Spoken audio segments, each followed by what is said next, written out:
looks as though it's working, but we shall see. If anybody comes on, it tells me that it's working.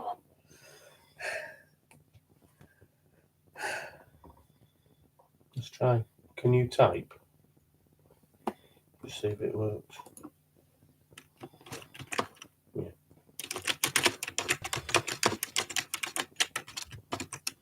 I don't know whether it's a dodgy plug on your keyboard or Could be. Might be the driver's updating or something. I don't know. Can you see me, Nathan? Can you see me, Linda? Tell me. Type and let me know if you can hear me.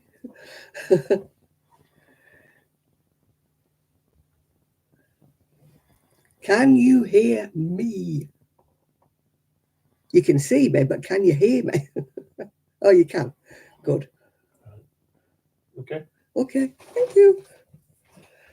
I was having difficulties. Oh, it's absolutely pouring down, Esther, battering against the windows and blowing a hoolie. So, no, it's not a good day. And I couldn't get the computer to type. Couldn't hear. Oh, don't go there. Don't go there. Right, let me see if I can find me hook. Right, my hook seems to have vanished out of my crochet. I'll be with you in a minute. Talk amongst yourselves. I've lost my hook. Oh dear, I had it before. And now it's vanished. Oh, great.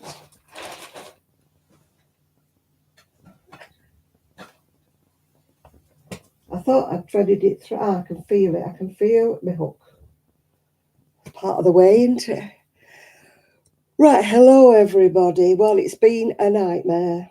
It's been a nightmare. As you know, I'm on a completely... You're boiling, Linda. Blood and sand. It's really blowing a gale here. Right, what has been happening since you saw me last? I've been very poorly. Thanks for nobody asking, but I have been very ill. I mean, yeah, I couldn't have the computer on because it wasn't working, but besides that, I couldn't come on because I've been ill. I've been practically in bed most of the time, apart from odd bits. But, nobody seemed to have missed me, but that's by the by.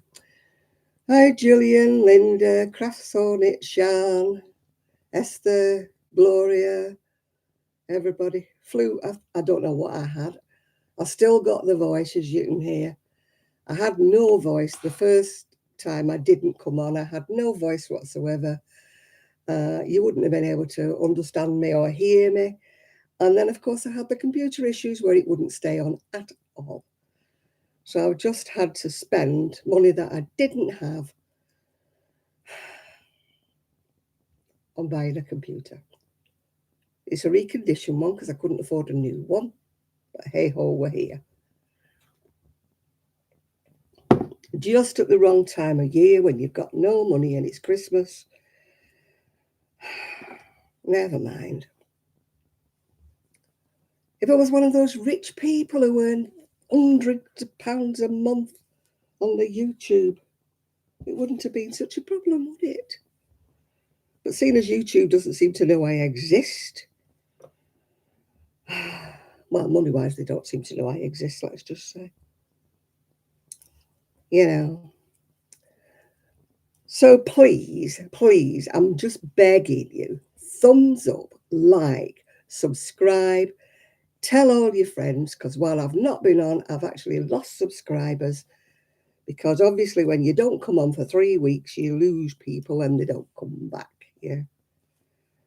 So, if you want me to get my money back in my bank account, because I've had to spend 200 quid on this bloody recondition thing. To get a new one would have been £800.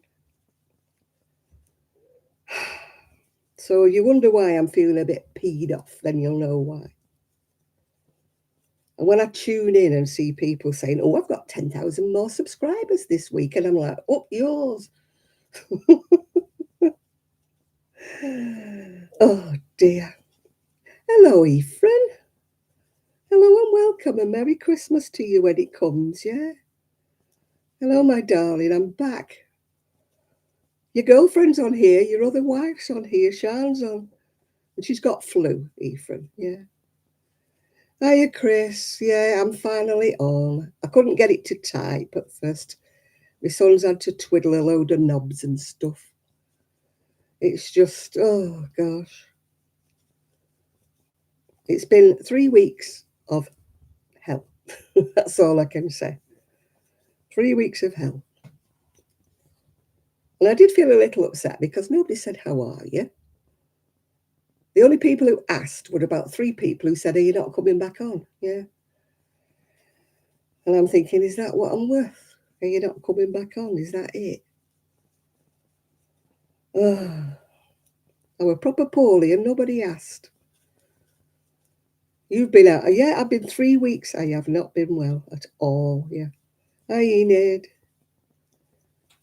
I've been proper poorly for 3 weeks. It's been all in the family. We've all had it. We've all been poorly. In your defence, you were sick as well, yeah. Oh, dear. Yeah, as I say, I've watched a lot of YouTubes and, yeah, you know, when they start saying, oh, I've earned £300 this month or I've earned £200 this month, and I'm like, oh, yo, I've earned be all. I've had to pay for a computer out of my meagre savings. I'm not one of them that begs, I need one, I need this, I need that. Maybe I should try doing it, but I don't think it would work. If you do watch my videos when I start making them again, when I can get my camera to work, can you please at least thumbs up? Say something, not just hi or hello. I've got somebody who writes hi every time. It doesn't count at all as a comment. Just write anything. It just gets you profile. Otherwise, YouTube doesn't know you exist. They only know you exist if you get likes, subscribers, thumbs up, comments. They love comments, but I don't get them. Yeah. Oh, thank you. Yeah.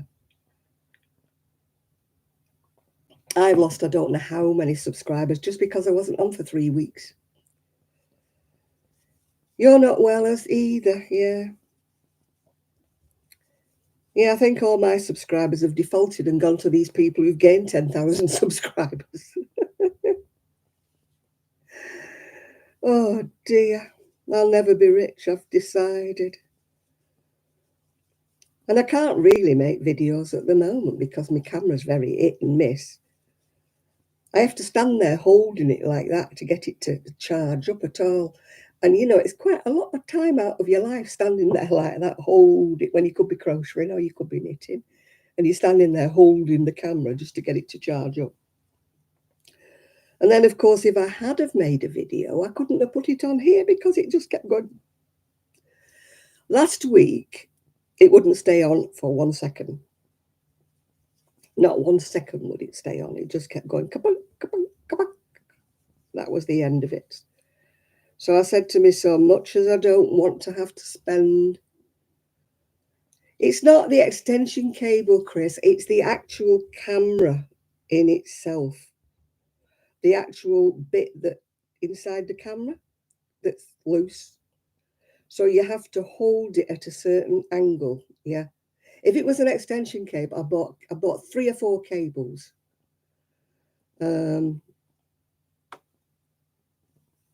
For it, and it's not that at all. It's the actual inside the camera, which I'm not going to go inside my camera because I know nothing about them.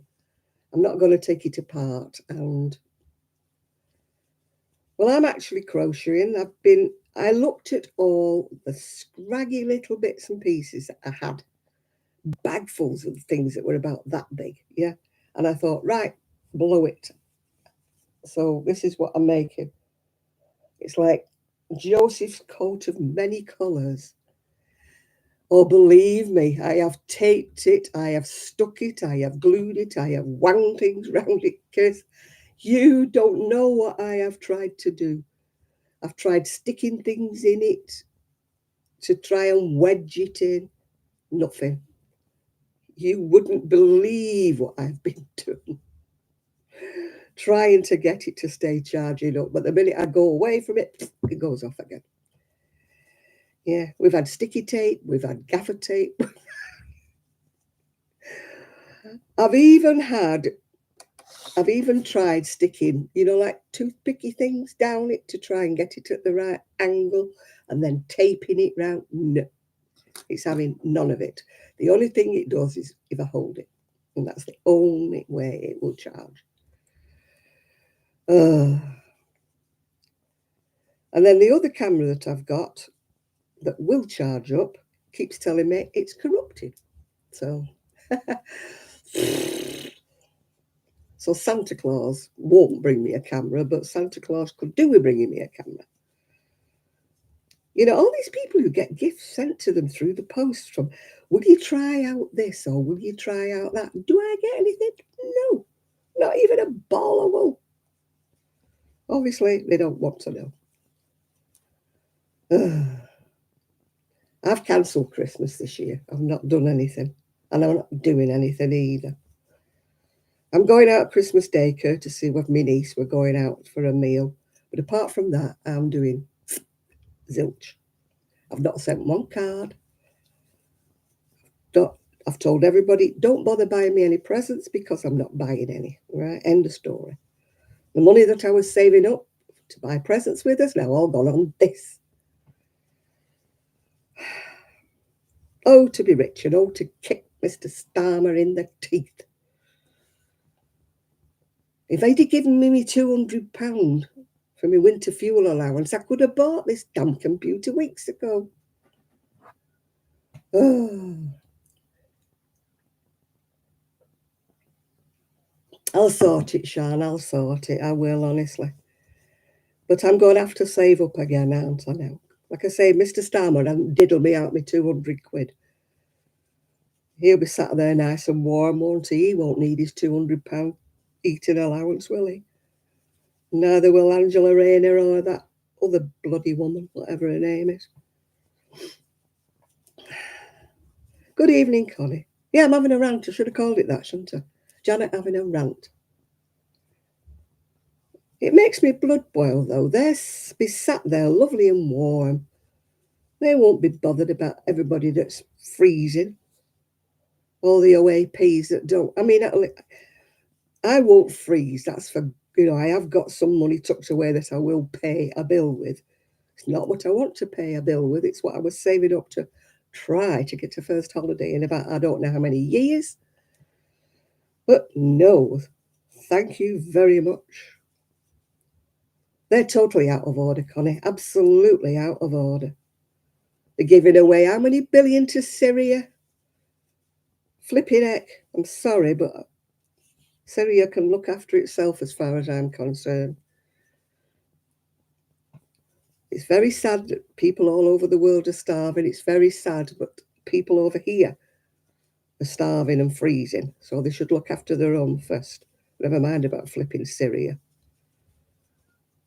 And his wife's new clothes, yeah. And his new clothes and his new glasses. Oh. It's the same the world over. I don't care where you live. They're all as bad as each other. Money grubbing. Grab, grab, grab. Doesn't matter about the people in the world, yeah. 40 million for a statue of the Queen. I mean, I do love the Queen. I did love the Queen. She was a fantastic woman. But I'm sorry we haven't got. You missed the start. Yeah, it was me having a rant about having to spend my money on a new computer because Starmer didn't give me my heating allowance and I'm having to scratch around, yeah. I tell you what, somebody in an art college would probably make a better bust of the Queen than. I wouldn't mind if they ever looked like them. They made one of Princess Diana not long back. It didn't look like her at all. Didn't look anything like her. And what about the 60 million that biatch is having to have a photograph taken to make her look good? I mean, good God. Plastic surgery couldn't make her look good. Never mind about a blinking camera following her around. Stupid. They spend money like water on the wrong things. Don't get me started. I was just talking to my friend, she's on here actually, hi, Linda, saying that if we'd lived in another country, there would have been a revolution by now, wouldn't there? It's just that we British are so stupid, we put up with anything. Snapchat filter, she needs more than that, I tell you. She definitely needs plastic surgery to make her look good. What do they say? A nasty mind makes a nasty face. And she's certainly got a nasty mind. Who is it? Oh, we've got Angela. Take your pick. We've got Angela Rayner. We've got, what's the other one called? Forgotten her name now. The one with the bobble head. Bobble hat. Bobble hair. Whatever she is. The ones who've taken all our money off us. The ones who are making decisions about the pensioners having everything taken off them. They'll be on bus passes next, won't they? Yeah, they've took the heating allowance away. The people who've never worked a tap in their life, the people who've been on benefits all their life, are still going to get it. Workers who've been working all their life. Yeah, but you're not in power, are you? You know what I mean, Enid? You're not wanting somebody to take your photograph and make you look good, you know. Tell you, they'd need more than 60 million to make her look good. No, I mean, she is who she is. She shouldn't be having fancy flipping photographs taken of her. You know, does it matter? Rachel Reeves, that's the one. God, pass me a gun. I think we should have a revolution. They take no notice, do they?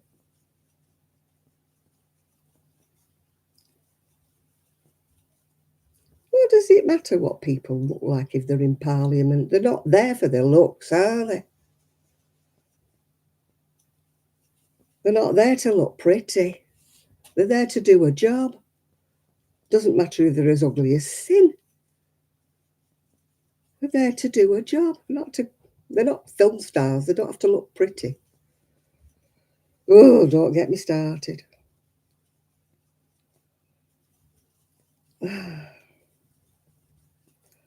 I get annoyed at crochet faster. My little crochet roots going like the clappers here. My hands. Oh, I went for my injection in my hand and I got the date wrong. It's not till February. But the good news was my diabetes is fine, yeah. Well, they've lied about the credentials. Both of those two women have lied about the credentials, yeah. Oh, God, we always get one of them, don't you, Enid? It takes over the place. Yeah, Rachel Thieves, yeah. She's certainly not a nice person.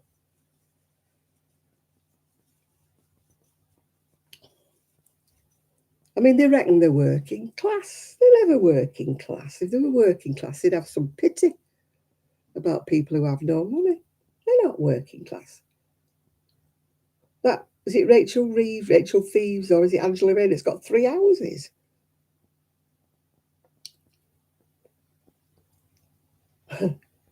You're gearing up to crochet fatigue, it's winning, is it? Yeah, well.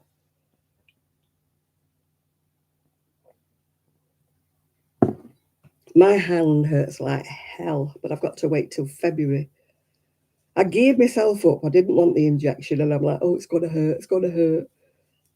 I gets there, I books in, and she said, oh, it's diabetes.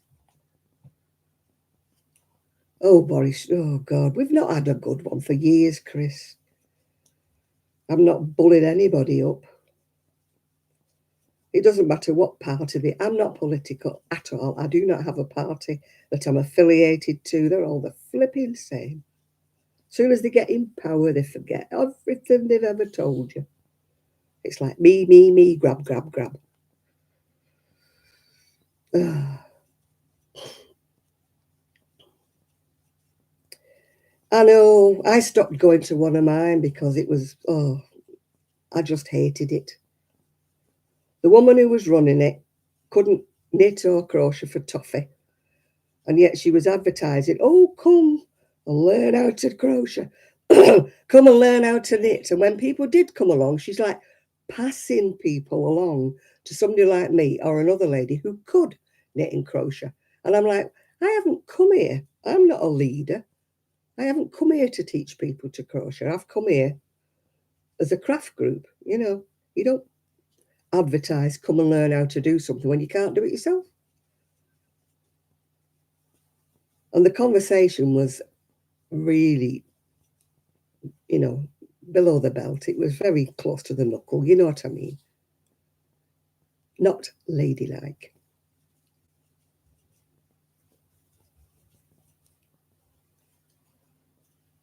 Oh, yeah. No, ours didn't say bring your own crafts. Ours said come along and learn. You would expect somebody to be able to do it, wouldn't you?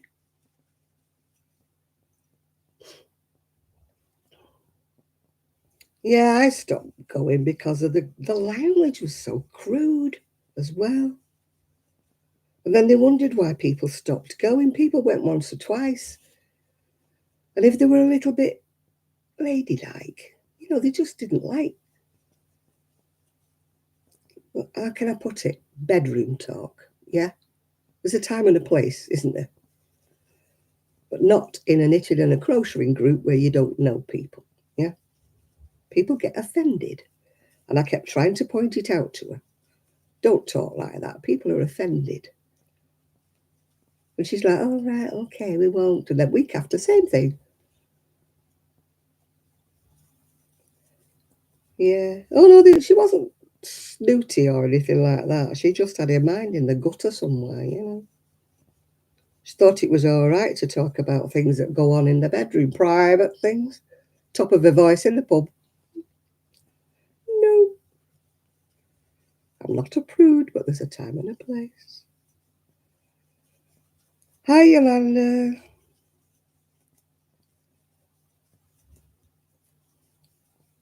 Huh. Well, this one kept sending me. This one kept sending me things. Are you not coming back? Like, no.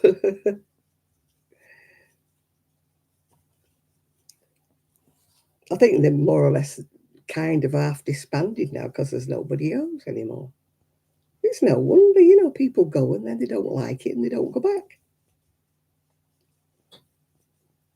You should start your own, have a breakaway group on your own, Enid. All those who want to follow me, come this way. It was awful, honestly, Enid, yeah. Top of her voice in a pub. It weren't even suitable for a hen night.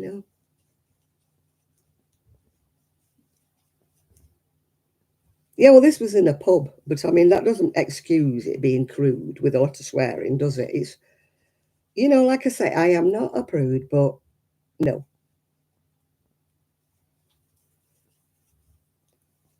I like going to the ones I go to now are very nice, yeah.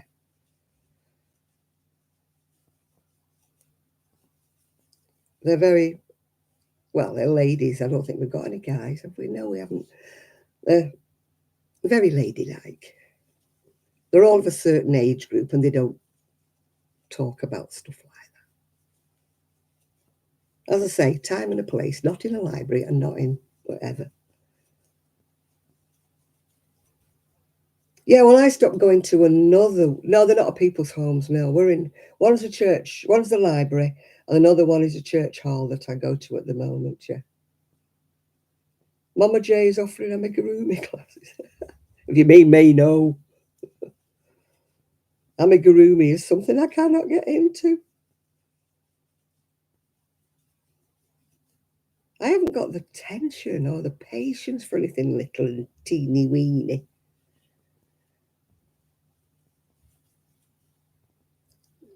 No, tell her. You should have said, excuse me, I thought this was a craft group. I'd come and get her told, Enid. Stand up. Be militant. I'm being militant tonight, have you noticed? I'm being militant. I'm having a rant. 38 people in, 19 thumbs up. Come on, what's up with the rest of you? I'm being militant. I'm having a rant. Get them thumbs in the air. Come on. Yeah. I'm being militant tonight. I am really. I'm on a rant. I would just say I'm feeling uncomfortable because I thought I was able to bring my crochet in. And if it's not so, then just tell me and I won't bother coming back again. The people who run in it probably don't know. You always get a bossy one, don't you?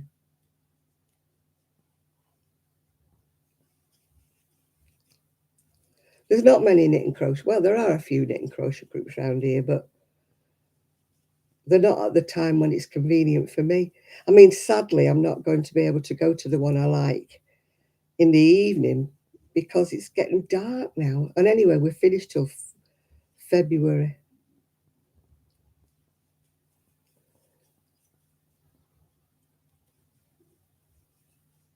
Yeah, well, that's what I mean, is Edie. Don't let them bully you. And I've lost my scissors. Ugh. Where's my scissors gone? Oh, I know where they are. I know where they are. They're over there. Oh, I've got a pair in here somewhere.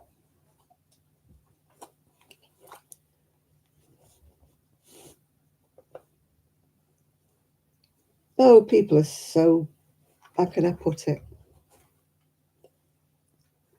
Well, I mean, it's like I used to go to one knit club many moons ago, and they all used to spin, hand dyed yarn and spin. And they used to look down on me because,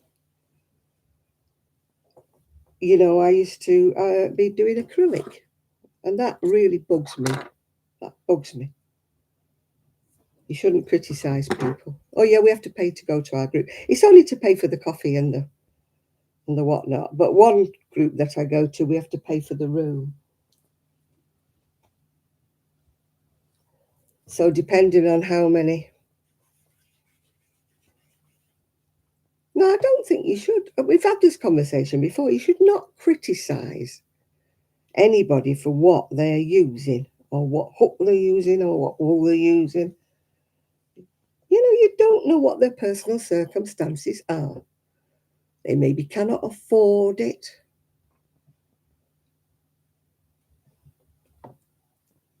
Well, that one I went to at the pub, she started saying that the pub was charging for the room. And I'm like, what room? We're in the pub. What do you mean? She started charging for the room. And we never did find out what she did with the subs at all. We were paying £2 a week and we never found out what she did with it. Allegedly, she was supposed to be donating it to charity, but we never saw any of it going anywhere.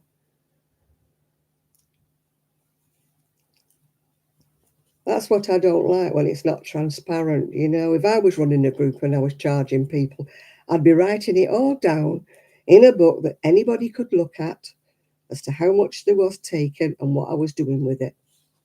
I wouldn't be all secretive, not letting anybody know where the money was going and what, yeah.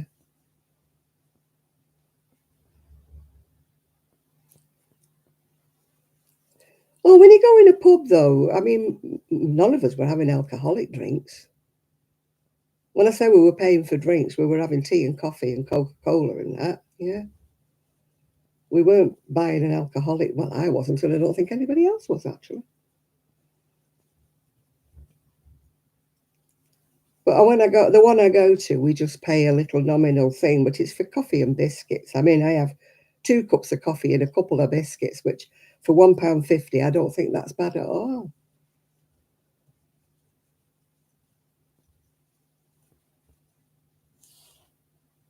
I mean, if I was to call in at Starbucks on my way, I wouldn't even get a quarter of a cup for £1.50.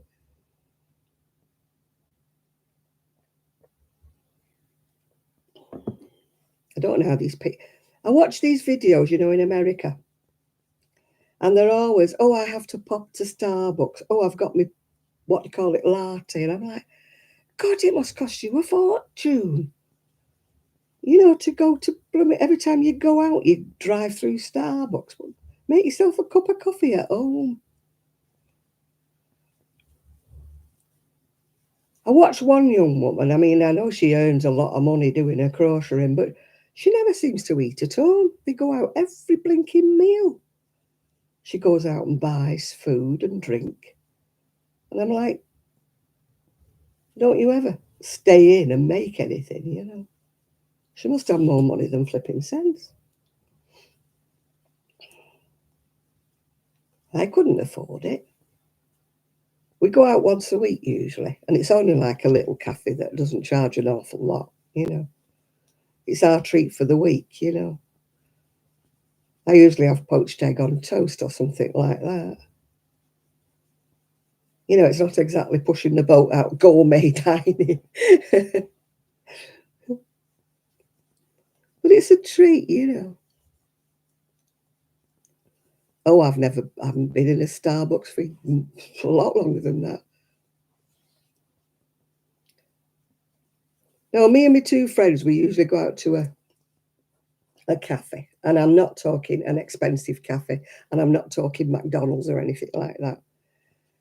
I'm just talking a little ordinary. Well, we call them like a transport cafe. In other words, they're not posh. you know. But I haven't been in Starbucks. In fact, I didn't go in Starbucks when there was one in Manchester. Well, there's definitely not a Starbucks around here. There's a Costa, but I'm sure there's no Starbucks around here. Yeah.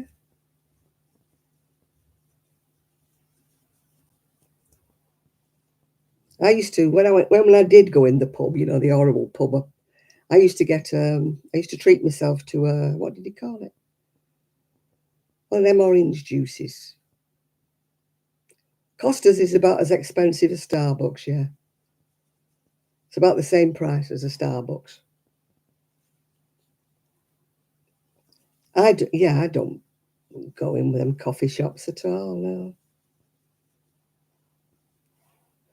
It's oh God, what's it called? Uh, it's usually passion fruit and orange or something. It's in a little bottle. J2O, that's what it's called. I used to have one of those and make it last. Have ice put in it so it used to dilute, yeah. No, I'm not paying about £4, isn't it, for a coffee, or is it more than that now? In Costa? Ridiculous.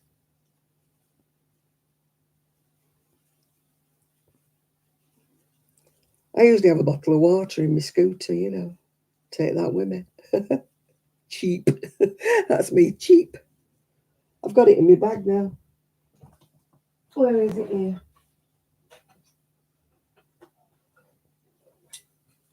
This is what I take out with me. Full of water. It's usually in my scooter.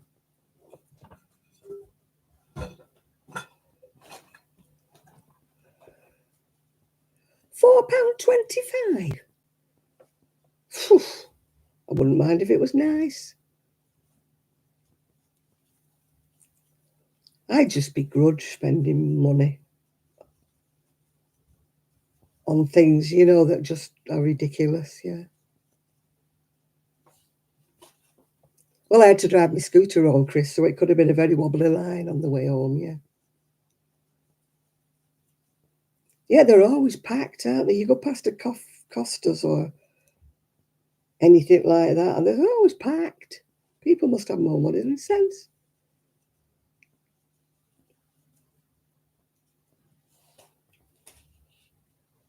Yeah, a little tiny cafe. That's what we go to, Linda. We went to a nice one in Fleetwood the other day. And it was all home cooked. I had cheese and onion pie and loads of vegetables and that. It was really reasonable.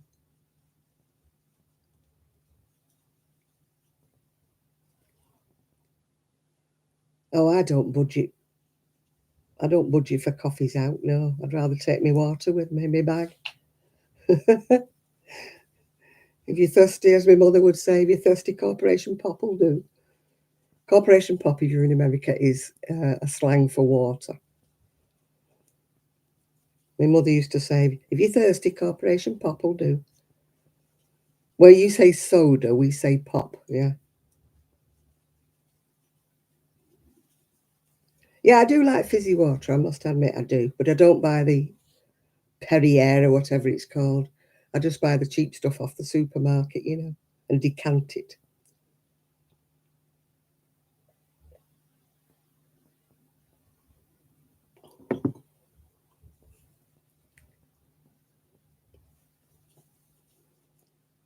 Yeah. Oh, we do nice chips, yeah.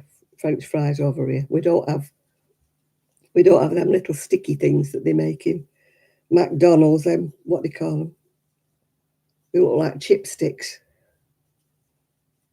We like chunky chips over here, big chips, yeah. Not them little frizzly things that you get at McDonald's, yeah. And KFC. This is like Jacob's coat of many colours, isn't it? I was dreading sewing all the ends in, and then my friend suggested I did like an envelope edging, where you put you crochet up, then turn over, yeah. Oh, I ordered some KFC. Oh God, it must be about 6 months ago, 9 months ago to be delivered because the family weren't in, and it was horrible. I know it probably didn't survive being transported in the car, but they were horrible. Even the chicken was horrible. I don't remember it tasting that bad. I used to like the coating on that KFC chicken, but no, I don't think he's Canadian, Enid. No.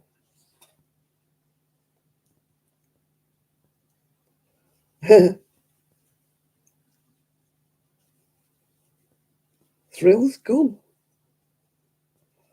That sounds highly evocative. For a thrill, have this gum.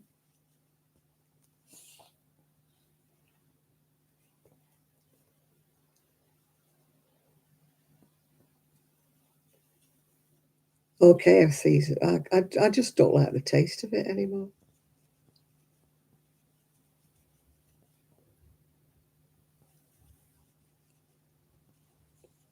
If you're in the UK, I love watching a programme on a Sunday. It's 5 o'clock. It's on the Talking Pictures, and it's called what's it? Footage Detectives. And they talk about biscuits and sweets and everything from like my generation. If you're younger, you won't know what they're talking about, but and they talk, they show old black and white films and all sorts of things like that. And I absolutely love that program. It takes me right back, to things that we used to eat and buy that were a heck of a lot nicer than they are now. And about the fact that, anything you buy like is gone like that now. They're like bite size and fun size now. You buy a bag of crisps or chips, as you call them in America, and they're like a bag of air with a few at the bottom. Hospital food always is horrible, Linda. Yeah. Well, it hasn't beeped on my phone because my phone's just not charging for some. Oh, do you know it? If anything else doesn't charge in this house, I'm going to go mad. No, it's not charging. It's on 26%. Oh,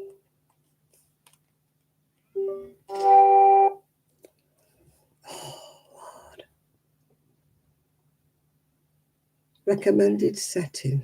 I don't want it. I want it just to charge. I've done. Yeah, everything's like a bite size now, isn't it? When it used to be a full size. Like Mars bars. I mean, I can remember when I was a kid, my mother used to get one because don't forget they were on ration and chop it in little thin slices. I mean, now you probably get about 3 thin slices or 4 if you were really careful.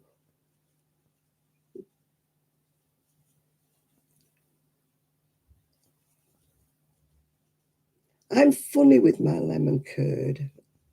I love to buy lemon curd. I know it's expensive, but you know, in these um, more like delicatessen shops or markets where they do handmade, the lemon curd that's supermarket stuff, it's not nice.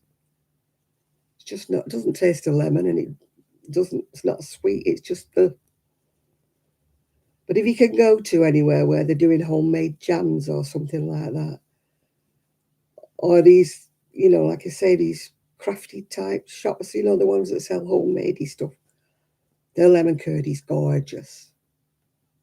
I should learn how to make it. Maybe one day. I'm going to do a lot of things in the new year. I'm going to start baking again and doing things like that.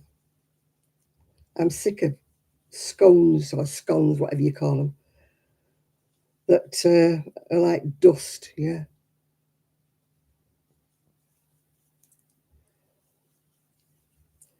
I used to go to a supermarket bakery in Tesco in Prestwich, and I think it all depends on the baker. And they were quite good. The bread was lovely and everything. These are quite nice, actually. I got them at Asda. They're luxury mince pies, and I will say that for them, they are lovely. But if you get Aldi or little ones, they're like cheap, all pastry and hardly any mince meat. Yeah. I was used to a Jewish bakery in Prestwich, and sadly it closed down. And they used to make the most fantastic bagels, absolutely fantastic bagels. And the cakes as well were gorgeous, gorgeous. They were expensive, but I would pay more and get a decent bagel that I really enjoy eating than 6 horrible ones from the supermarket for the same price. You know what I'm saying? But when you bought a bagel from the Jewish bakery, they were really good. Yeah. But of course, there's nobody Jewish, I don't think, around here, so there's no Jewish bakeries. Yeah. And as for those bagels they sell in packets in the supermarket, they're like rubber. They're horrible. Maybe I should learn with a bake. You could make them, couldn't you, Shan? With your bread making machine. We don't have a Sainsbury's round here. That's the trouble, Linda. We've got an Asda and the cheap crap ones, yeah. Yeah, you could make bagels. Bagels are lovely.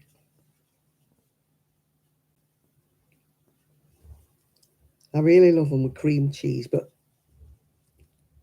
definitely not the ones you buy in the supermarket. They are revolting. You can do jam in yours. Maybe I should invest in one.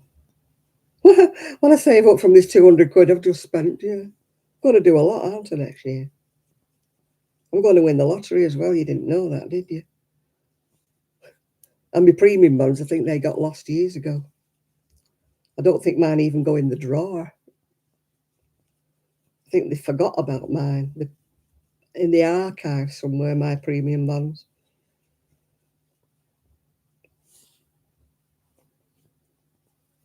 I don't know where they are, but they're definitely not in the drawer. You keep thinking, I'll draw them all out, I'll just cash them all in. But then you think, no, I'll leave them a bit longer, I might just win. As my dad used to say, you have to be in it to win it. Well, I'm in it and I don't win it. Oh, come on, there's only 23 thumbs up and there's 42 people in the room. Do I have to beg? Do I have to get on my hands and knees and go, pretty please? Please. I'm never going to raise my subscribers, am I? Never going to get there. All these people, when I get to 25k, I'll be lucky if I ever get to 8. I think I've gone down. I had 7.5. I think I'm back down to 7 now. Yeah. If you're speechless, Enid, that would be a first. Yeah.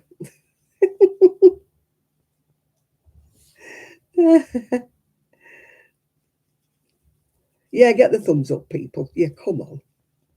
There's 19 people, 18 people lurking in this room without giving me a thumbs up. It doesn't cost you any money. It's free. All you have to do is wave your little thumb in it. And if you're watching on the telly, you can still do it. All you do is go up and then you get a little thing that comes across that says subscribe, whatever, and it's got a little thumbs up and you just press that. So if you're watching on the telly, no excuse. You can still do a thumbs up. Because I didn't realise that for a while when I was watching it on the TV. But you can still do it. Just takes a little bit of thought. I'm going to really miss all these vlogmases. I really am. I'm really getting into them. Although some of them, especially when they sing carols, I'm not naming any names, but somebody's singing leaves a lot to be desired. Rudolph the Red-Nosed Reindeer never sounded as bad. That's all I can say.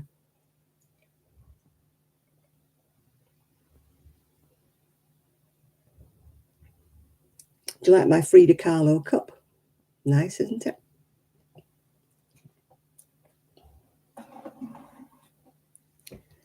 Hey. Although I've been ill for the last 3 weeks, it did feel nice actually having a Saturday to myself. Yeah, that's the one. Bloody awful. She said, I don't care who doesn't like me singing, I'm still going to do it. And I'm like, really? You're going to be losing subscribers, girl.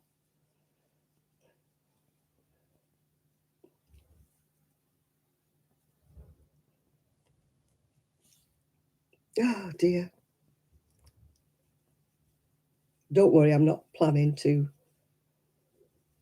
sing Rudolph the Red-Nosed Reindeer. Don't worry about that.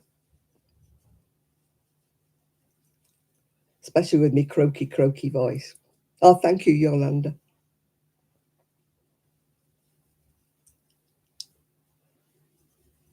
My voice isn't that brilliant at the best of times, but when I've got a croaky voice, it's just not, let's just not go there. I'll never make the choir.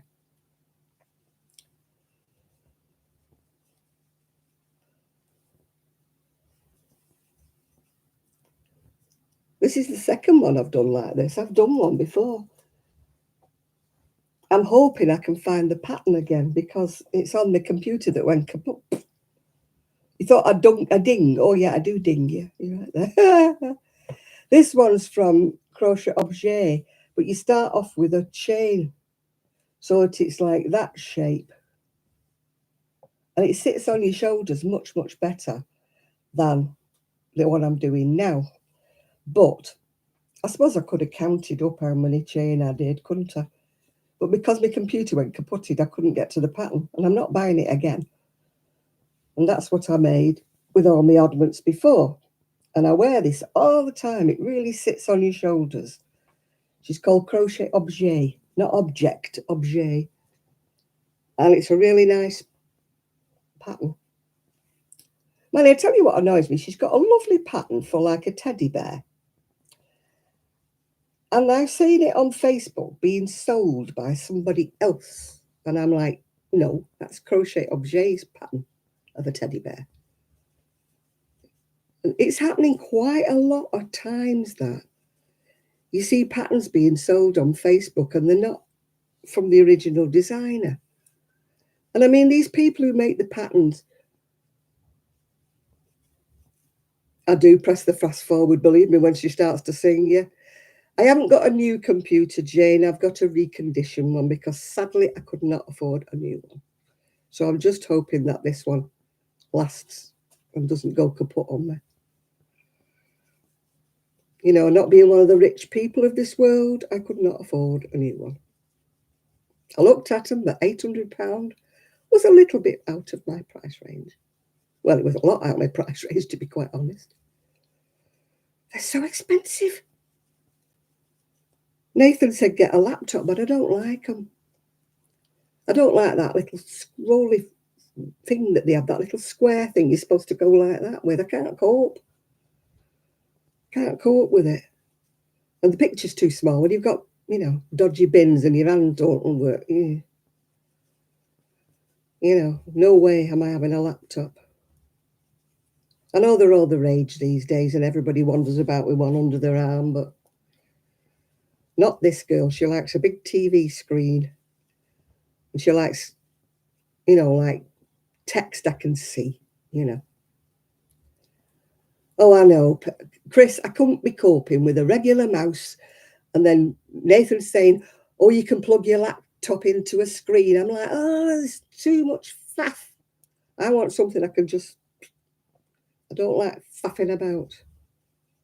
You know, plugging things in and, oh, too much faffing about. All this dongles and God knows what else. Hi, Munchkin. No, I'm not into laptops. They're too small. Everything about them's small. I know they're portable and I know people like to take them with them to the coffee shop and stuff for free Wi-Fi, whatever it is, while they spend their own overinflated price coffee.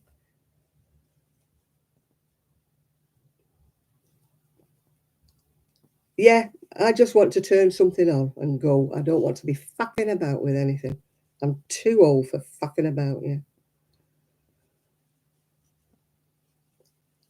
If it involves plugging anything in and dingling and dongling or whatever it is you're supposed to plug in.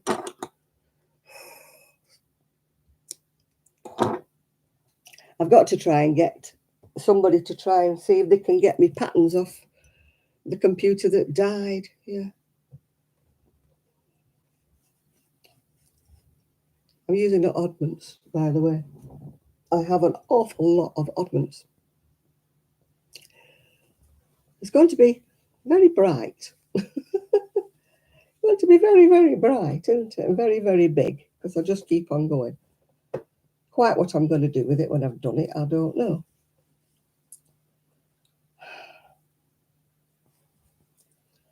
Ah.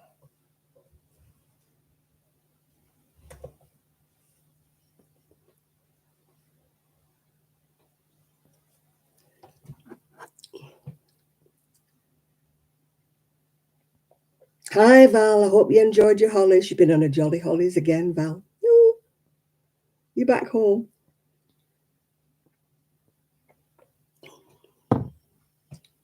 I had to spend and get a reconditioned PC, Val. Just fingers crossed it stays. I'm making another shawl all in bits and bobs, yeah.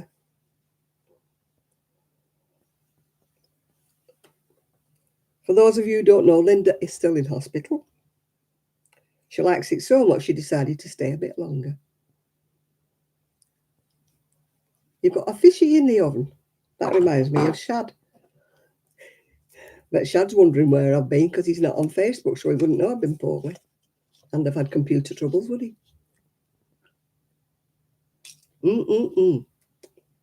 That's a nice mince pie. Well, I'm hoping it's only arrived not yesterday, day before. I'm hoping it stays okay.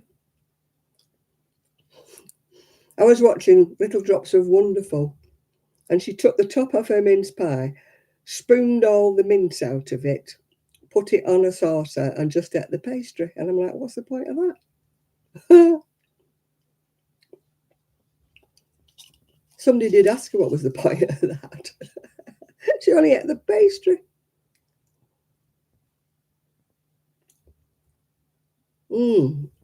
Lots of mince. Look at that. And it's nice mince as well.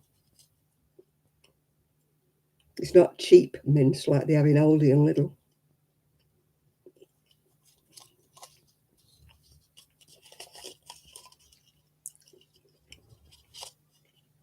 My son said to me, where do you want to go shopping? I said, Asda.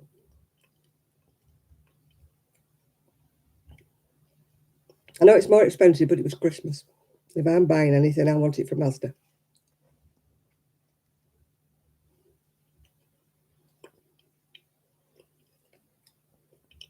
Lidl and Aldi stuff is not for Christmas.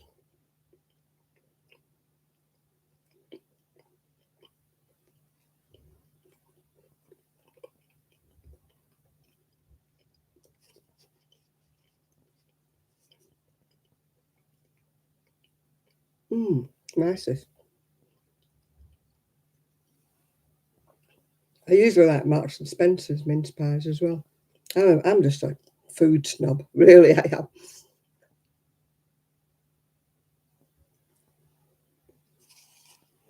Mm.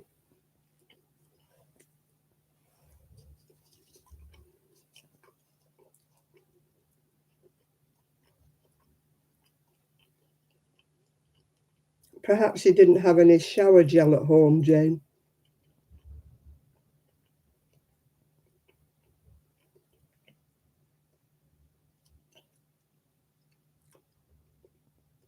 I want to start making vegetable soup in my soup maker again. I love homemade vegetable soup. I don't like tin stuff.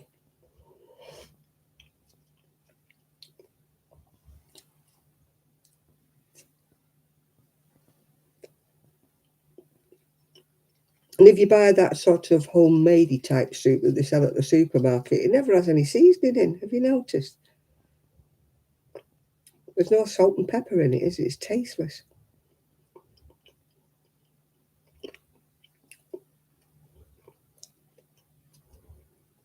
Well, that's why he come home. He didn't have a clean towel and he didn't have any shower gel. That's why they come home, Jane.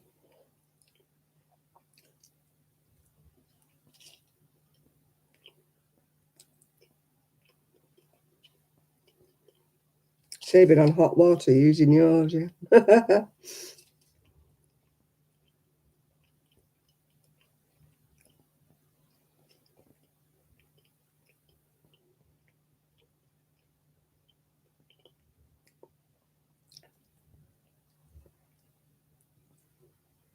Shall I put red next to orange?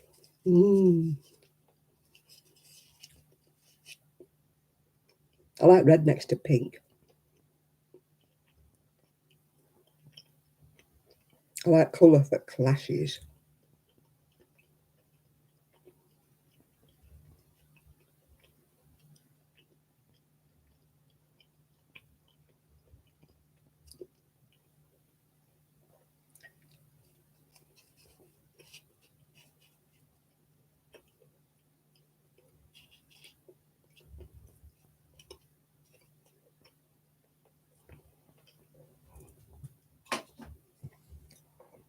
And I keep saying, thinking I'll try, although I don't get up early enough, I don't think. Try to get one of those. Is it Aldi that do those cheap boxes of veg?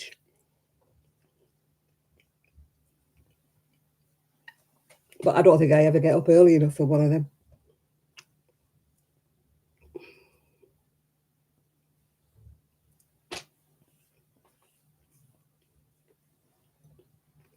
You get a big box of it for £1 something, I think.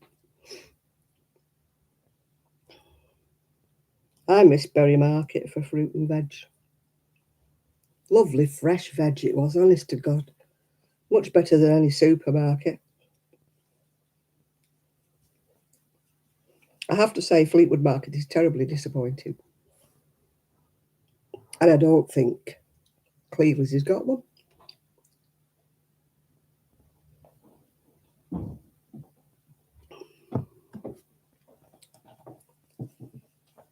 Can't beat a good old-fashioned outside market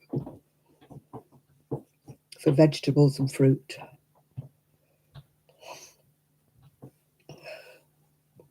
Somebody said to me, "Oh, Berry Market, that's all it is black puddings, isn't it?" I went, "You've obviously never been. Best market going, that.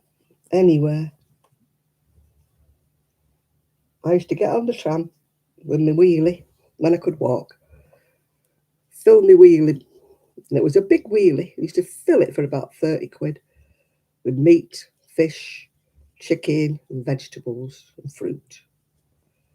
I used to bring it home, portion it all out, and put it all in my freezer with the date and what it was written on the outside with a marker pen.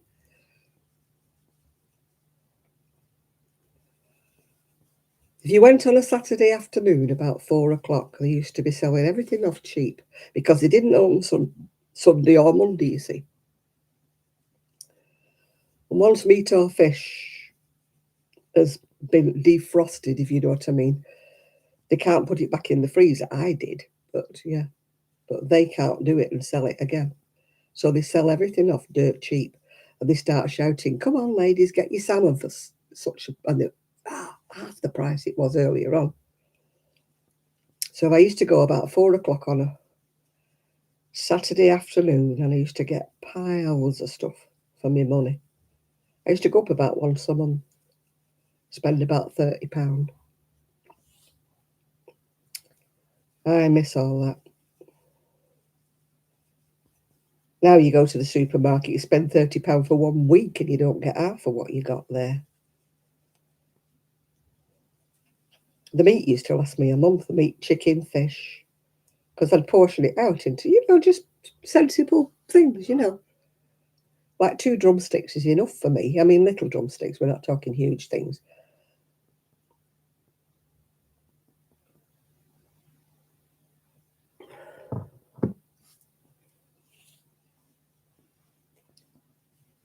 Yeah. Oh, I've still got catarrh. Sorry for being graphic, but I have. Oh, I were really poorly. I lost my voice altogether. Some might say that was a blessing, but when I did get it back, I sounded like Barry White, yeah. I was really croaky. We've all been ill, all of us been ill. Except for the dog, of course.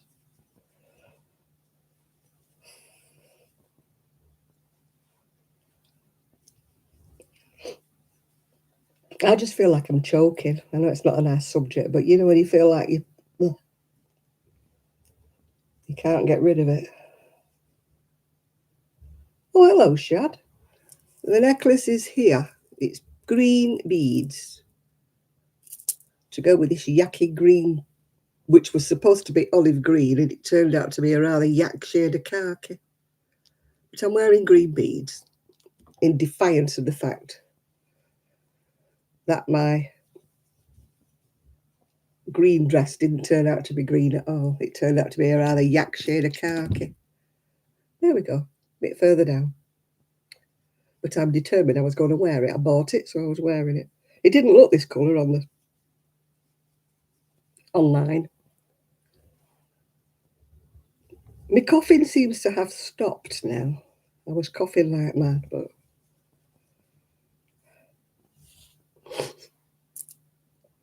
I'm choking myself here. Choking myself. Oh dear.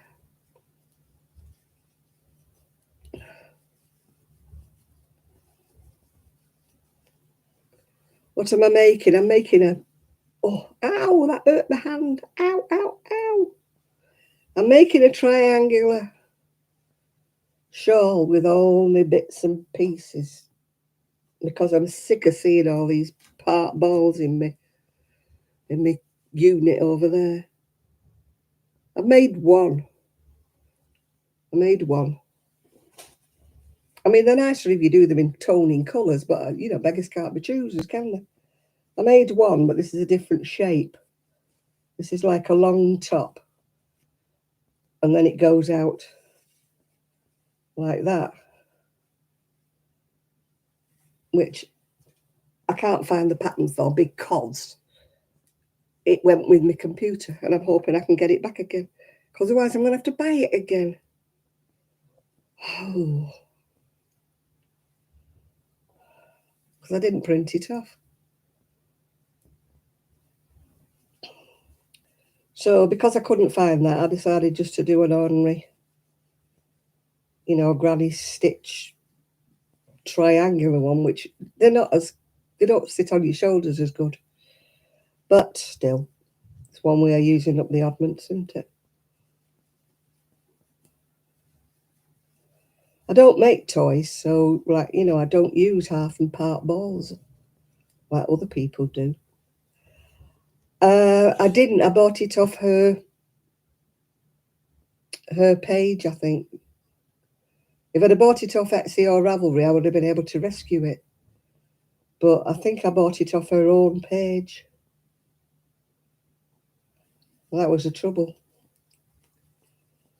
Yeah, the patterns I buy off Etsy, I can get some of them. Although, if they're old patterns, Etsy take them off after a while.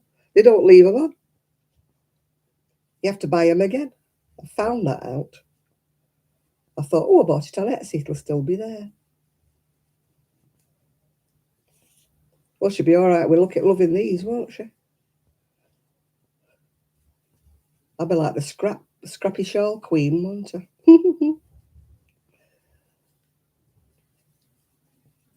There's so many shawls you can wear, isn't there? Although, without my winter fuel allowance,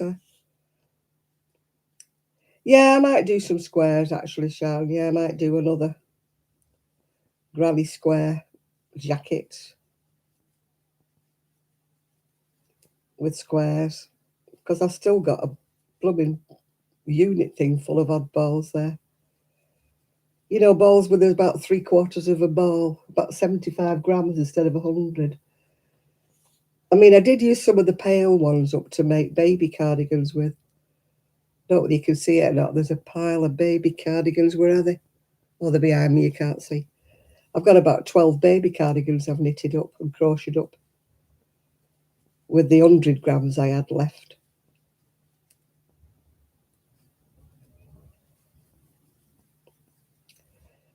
I was going to make some cushion covers, in bright colours, but the dogs get their feet in them. Rip them to bits.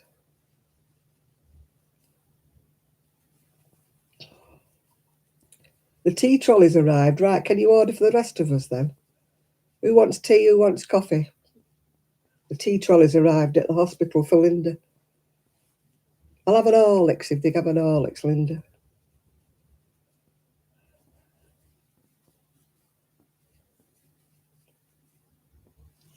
Yeah, highlight of the hospital unless somebody's got Alzheimer's and then they insist it's never been, yeah. Where's the tea trolley coming? It's been.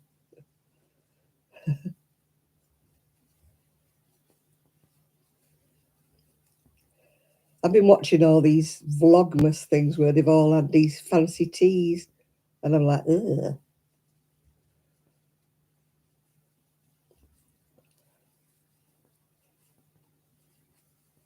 That's one thing I wouldn't thank anybody to subscribe for me. Any other gifts would be gratefully received, but not a tea one. I'm not into tea. Oh.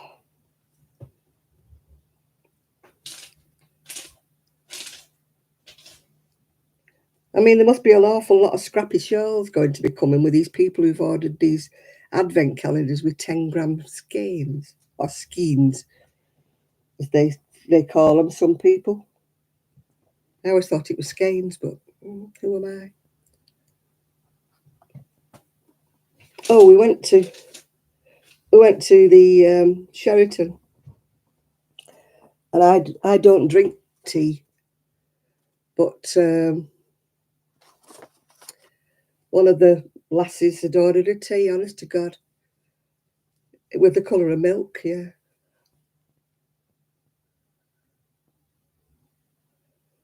Oh dear.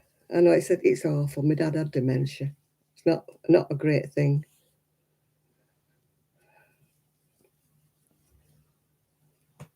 You know, they don't remember anything and they say they haven't got this or nobody's been, and I hope I never get dementia. Mind you, I probably won't know about it, will I?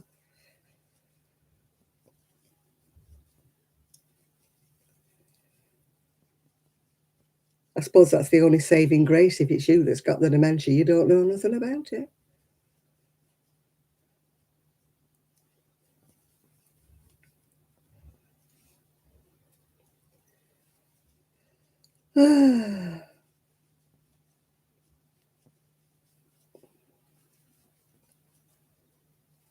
I don't know how big to do this.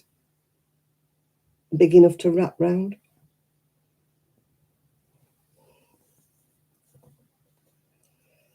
Yeah, my dad, yeah, bless him. Where's your mum? She's not been today. I've just brought him. She's just been. I've just took her home, yeah. No, she's not been. I've never seen her all day. Oh, they didn't have any Horlicks. No, they don't.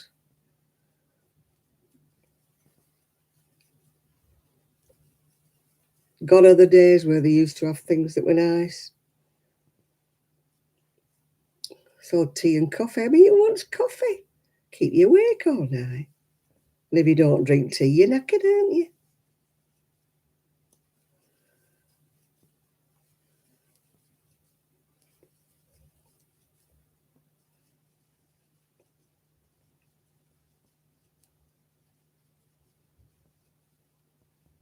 I think I had, well, it's a while since I've been in hospital, thank goodness. I've only ever been like as a day patient in the last so many years, yeah.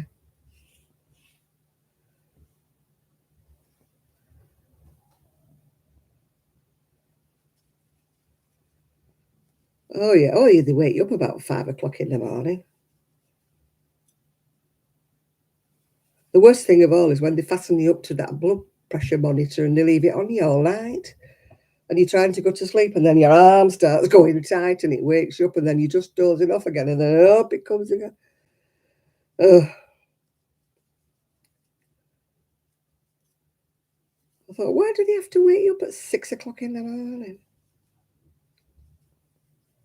Just to check you're still alive before the day staff come on, yeah. Yep, it's all right. She's still alive. She's still here, yeah. Yeah, they wake you up to take your blood pressure. They don't do anything, and then you have to go back to sleep, allegedly, until they come round with the breakfast about 6 hours later. What do they have then? Just tea and coffee, Linda? Is that it then now? Well, I'd be no good, would I? I don't want coffee at this time of night. I'd be up all night.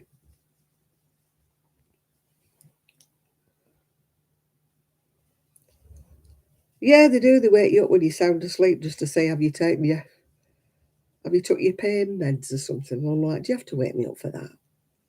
I was dead comfy and fast asleep, yeah. And you wake me up to see if I've took my pain meds, yeah. Man, you're lucky if you can go to sleep in hospital. You always get the people next to you that snore, don't you? Or mutter in their sleep or walk about half the night.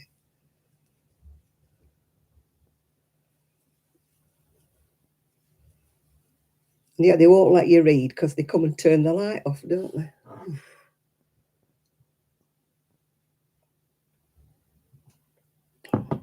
You know, if they'd let me put my little light on, I could read all night, but no, not allowed to. You're keeping everybody else awake. Let's see if this damn thing's charging up. Oh, it is a little bit.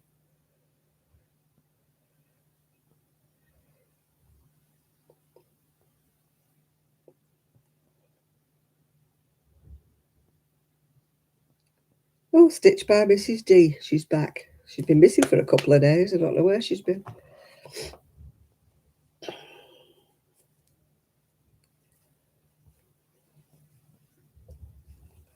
She's probably been to see Wicked for about the 5th time. I've never known a woman so obsessed with that film. Stitched by Mrs. D's been to see Wicked about 4 times. You're lucky you got ice cream, Sean. I never got any ice cream when I was in hospital. We got yoghurt or this sort of jelly that was so weak it would hardly set. They'd watered it down too much, you know what I mean? You couldn't taste what it was supposed to be because they'd put like twice as much water, I think, as what they were supposed to have done. Or they give you a little jelly pot that's about the size of a thimble. And then they go, oh no, you're diabetic, you can't have that. I'm like, just give it me.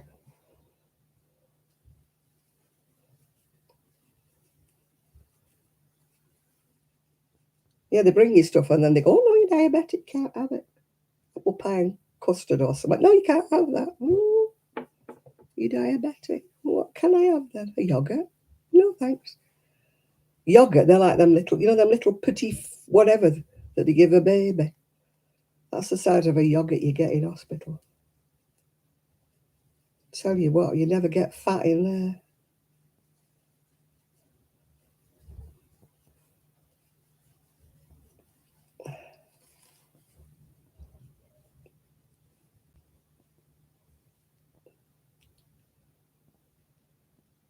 Oh yeah, you got a menu, tick what you want. There was nothing on you wanted. My friend used to say you're vegetarian, you get better food.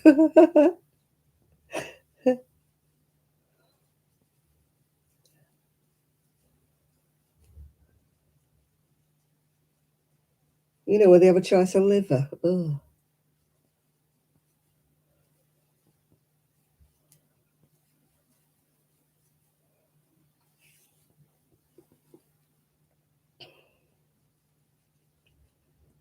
Yeah, I had a tick menu, but nothing was good that were on it. They were all awful. I used to get my family to bring me sandwiches in. Or, the salads with a bowl, in a bowl, cut salads like with a fork. Because I wouldn't eat what they were, that's when I was in with me back. I was in 10 days. Oh, I couldn't wait to get out.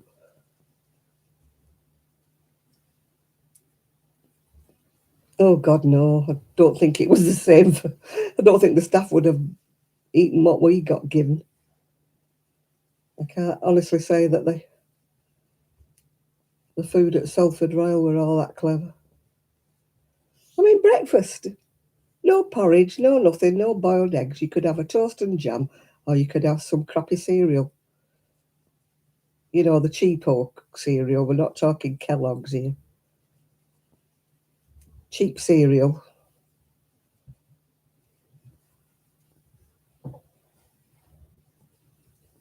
Or you could have toast and jam. There were no eggs, there were no bacon, there were no anything.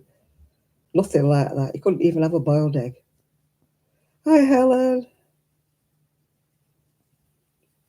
Yeah, 200 quid lighter, but back on YouTube. You got a croissant? I never got one of them. No, we had toast and jam. Or horrible cereal. And don't bother asking for any sugar because you don't get any.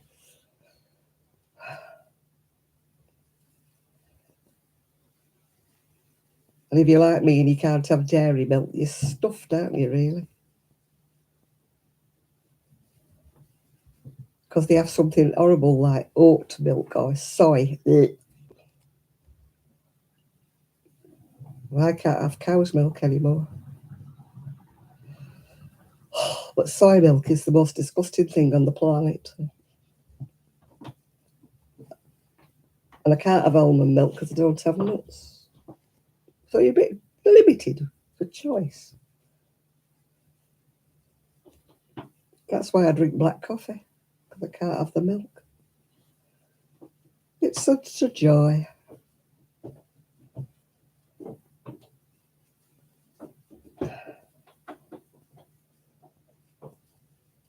Apparently I'm allergic to cow's milk. I never was for 70 years of my life, but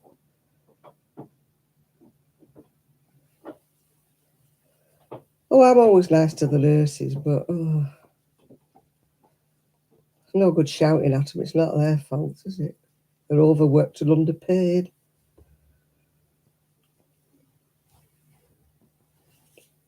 All the money goes to the admin staff that do nothing but sit on the backsides all day long. When you see these people in hospitals wandering round with trolleys full of paperwork and that, and you think, where are they going and what are they doing? I think they just push this damn trolley around the hospital all day long.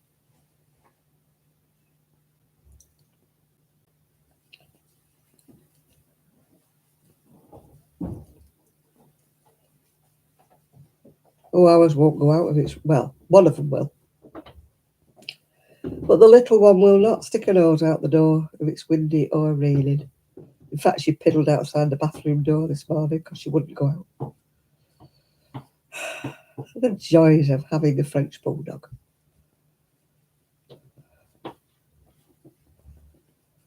I got up and luckily I didn't step in it, so I just put some kitchen roll over the top of it. I thought I ain't mopping it up at this time of the damn morning.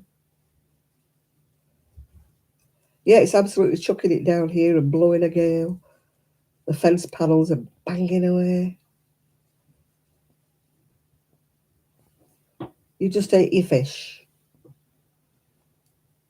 I like fish. What did I have today? Oh, beef burger.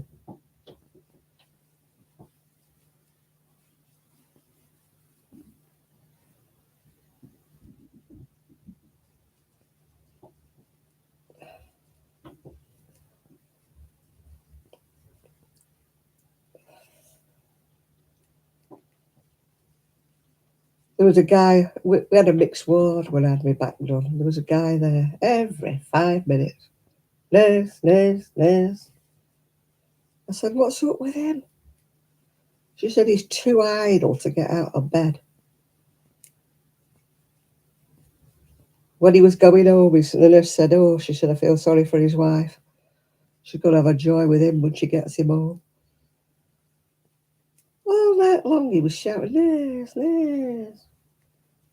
I couldn't get out of bed because I was fastened up to all sorts, but if I had been able to get out of bed, I'd have said, will you shut up, you big blooming great fairy. Stop being such a wimp. Get on with it. We've had major back surgery around this side. We're not yelling out for a nurse every 2 minutes. Don't know what he'd had done, but it was nothing like what we'd had done. Every 5 minutes, nurse, nurse.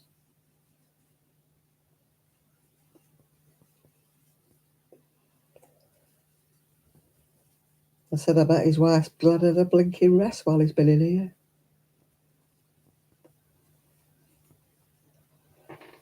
Oh, my hand is beginning to really hurt now. Oh.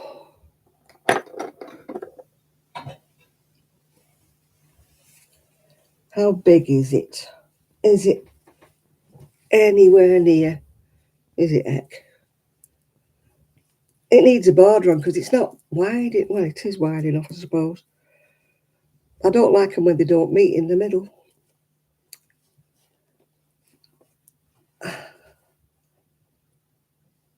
Amazon's made a mistake. Have they sent you too much or too little? Oh, it's not too bad. I don't have that much more to do except my hand's hurting like hell, so I was going to have to stop now for a bit. I shall continue tomorrow. Look at all this. All these ends. You ordered a rollator and they sent you a wheelchair. Oh. Send it back.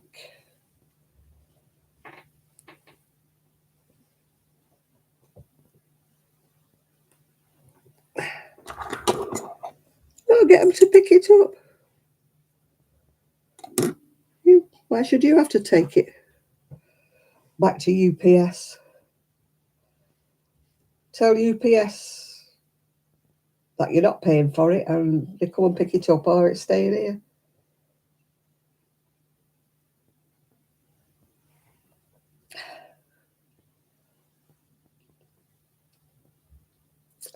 Tell him you're disabled and you can't take it back. So tell UPS to come and pick it up.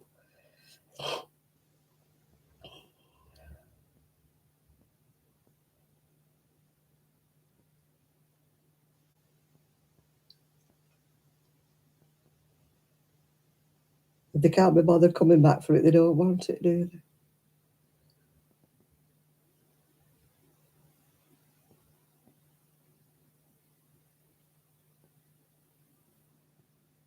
No, well, tell them you want your money back.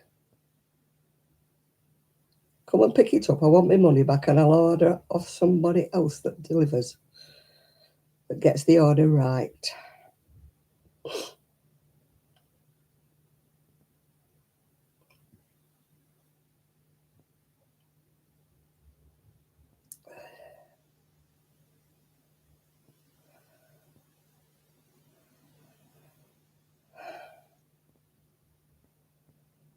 Not your problem, Enid. Tell them. Send them a blistering message saying, you come and pick it up right now and I want my money back.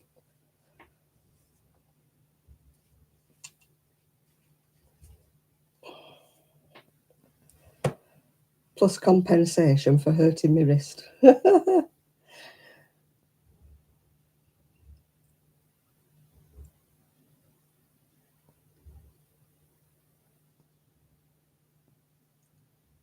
Send a message to the person who you bought it from, because you wouldn't have.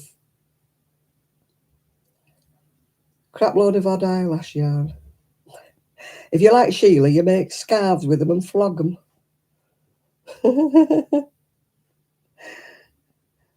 She knits scarves with them.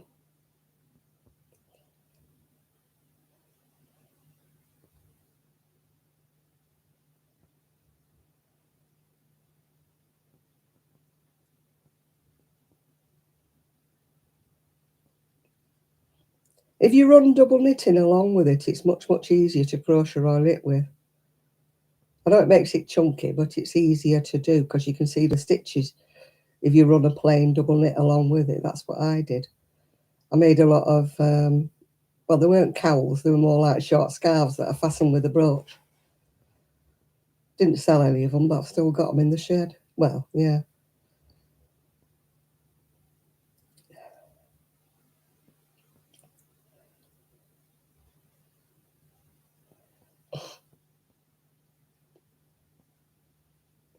Hi, Seaside. Thank you. Yeah, I won't be on Christmas because it'll be, next time I'm on, it'll be the 28th, won't it? Yeah, it'll be after Christmas. I'm not on over Christmas. Well, I might be on, but I won't be doing a live, yeah.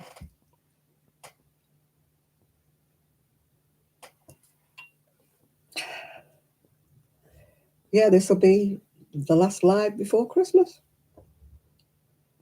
I'm lucky I'm here. Otherwise, if I hadn't got the computer before Christmas, I wouldn't have been on at all. At all, at all, at all. Yeah, little scrap teddies. I can't do toys. You know what I'm like, Sean. Can't do anything with a face, otherwise they look grotesque.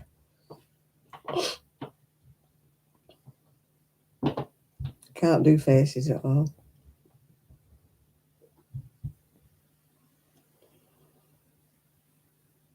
I watch a lady who makes clothes out of tea towels, would you believe? Afraid Upcycling, she's called. She's made a lovely, like a gonk with scraps of material. It's gorgeous, but I couldn't do out like that.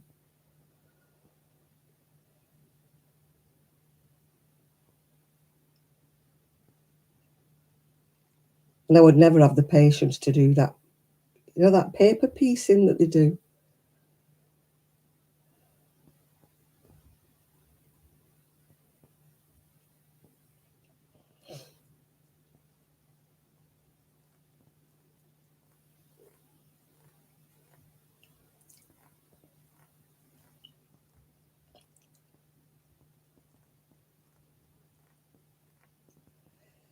Yeah, she does make nice clothes for me. I mean, they're not what I would wear, but I can see how she does it. But she's made a lovely gonk in the last video she just made today. She made a lovely gonk out of scrap. It's really cute.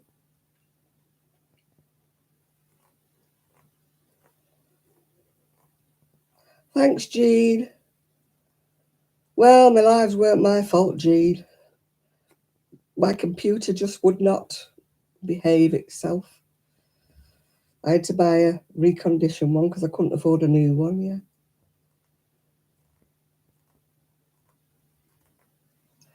I usually like the bags that Stitch by Mrs. D makes, but I didn't like the last one she made from that tatty patchwork duvet.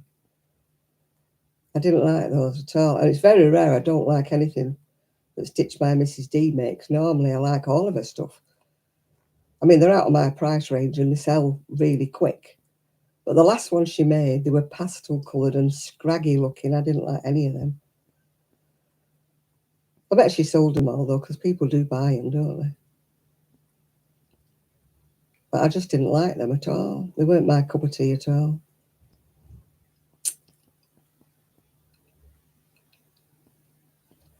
Yeah, I love Stitch by Mrs. D. Her cat bags were lovely, and so were her reindeer bags. And so were the ones she made out of the first patchwork duvet she had. But the last duvet she bought, it was a right tatty old thing. It would fall into bits. And she put patches over bits that were ripped, and they just didn't look nice. I just thought, no, they look tatty. They look like something I'd make, and that's not saying a lot, yeah. But normally, I love her bags, yeah, normally. As I say, they're out of my price range, sadly. I can't afford that kind of money. Not for a project bag.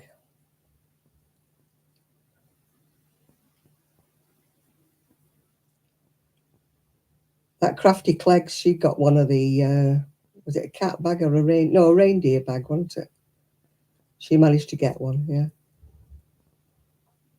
She was there waiting for it to come up at 6 o'clock, and she got in there straight away and managed to get one. And she's been trying for about 12 months to get a bag. They just go. The minute they go up for sale, they go. It must be nice to get. It's Merry Christmas as far as I'm concerned. It's not Happy Holidays or out like that. Can't be coping. Merry Christmas. Father Christmas is coming. It's Merry Christmas. Not coming here, but I mean, he's coming. He's flown past my house this year.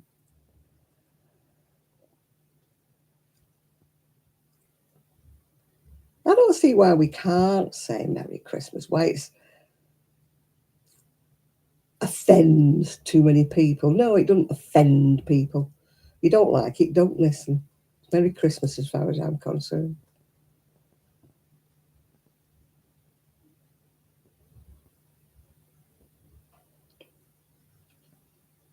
I don't get offended when you celebrate Eid, so why do you get offended when I celebrate Christmas? Yeah. You know, it gets on my nerves when we're not allowed to say this in case we upset somebody. Oh, for goodness sake, get over it. Grow up. You don't like it, leave. That's what I can say. You come to our country, you know, if we went to another Muslim country, we can't go around saying, oh, you can't say Eid or you can't say this. Well, you'd be like, sling your up, wouldn't they? Sling your up, get out of here. So why do they come to this country and say we can't say Merry Christmas? Oh, sorry, I'm not a racist, but I believe that I can say Merry Christmas if I feel like it. I don't care how many people I upset. Tough bunnies is my attitude. Don't want anybody else. Tough bunnies. Yeah.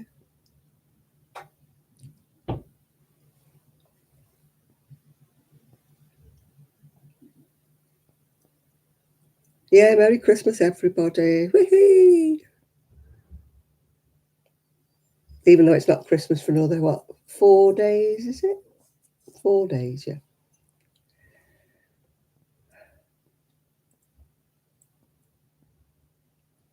Feels funny this year because I've bought no presents. I've done nothing. Bought nothing. Not even sent a card. Manny, to be quite honest, I've not sent a card for about the last 10 years and I don't think anybody's noticed yet.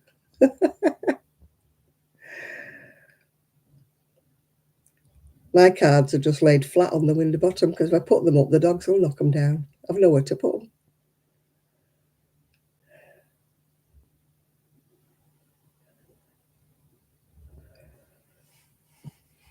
Oh, excuse me.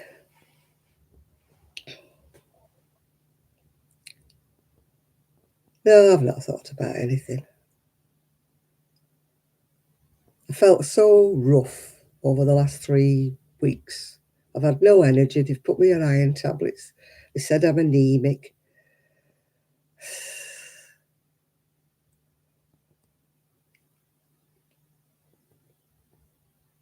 I just feel tired all the time. I lay in bed this morning and I thought, I'm going to read. I could not be bothered.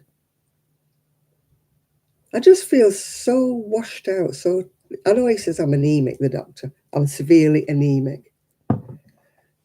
But I don't think it's that. It's just like when you're 1 degree under, if you know what I'm saying, and it takes you ages to get over things.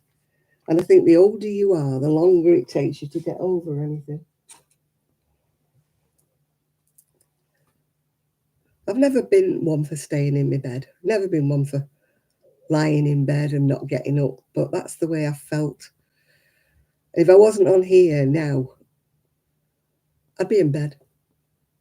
I might take a book. I'm not saying I would go to sleep, but yeah. Oh, I tell you, it was touch and go whether I ever came back at all, Jean, because I really didn't want to spend that kind of money right before Christmas. That's why I kept limping it along, you know. As I said, if Mr. Starmer had given me £200 for my winter fuel allowance, I would have bought a computer weeks ago. But no, thanks to Rachel Thieves, and Amanda, whatever she's called, that other one. Thank you very much for ruining everybody's Christmas.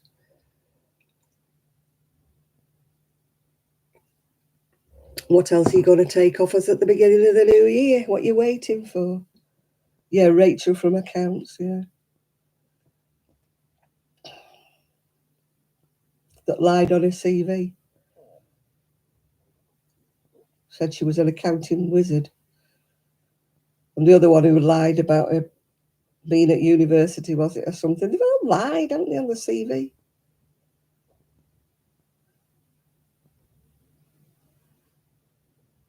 I'm not political, Seaside, but I just think it's a low blow.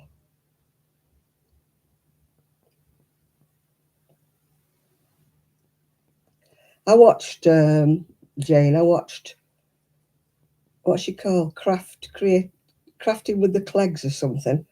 And she showed last year's Toft. That's Toft do miniature toys and stuff. And they do an advent calendar. And she showed last year's, and they were all like Sugar Plum Fairy and whatever. There were 3 of them that she'd done. But to be quite honest, this year's was 100 quid, and it was pretty damn pathetic, I thought. I've seen them in the past, these Toft ones, and they've been nice. But I thought this year they're scraping the bottom of the barrel. She doesn't like it. That Jeanette from, you know, Crafty Clegs didn't like it. No, it was the fact that they said they weren't going to do it. And then the minute it got in power, they weren't in power a fortnight before they did it. Oh, they'd no plans to take away the winter fuel allowance, no plans at all. And then a fortnight later, oof, gone. Yeah.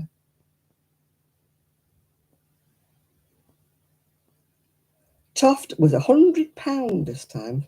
£100 for the advent calendar. And what did they get? They got 3 Christmas baubles to hang on the tree, didn't they, this time? I mean, Jeanette was not impressed, and I can't blame her either. You know, one day it was a thimble, another day it was a sewing up needle. I'm thinking, you've paid £100 for that.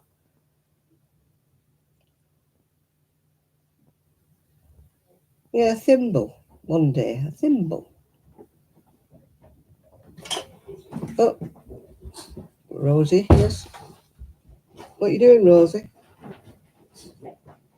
Yeah? Come on, Trix. Trixie, Daddy wants you. Come on.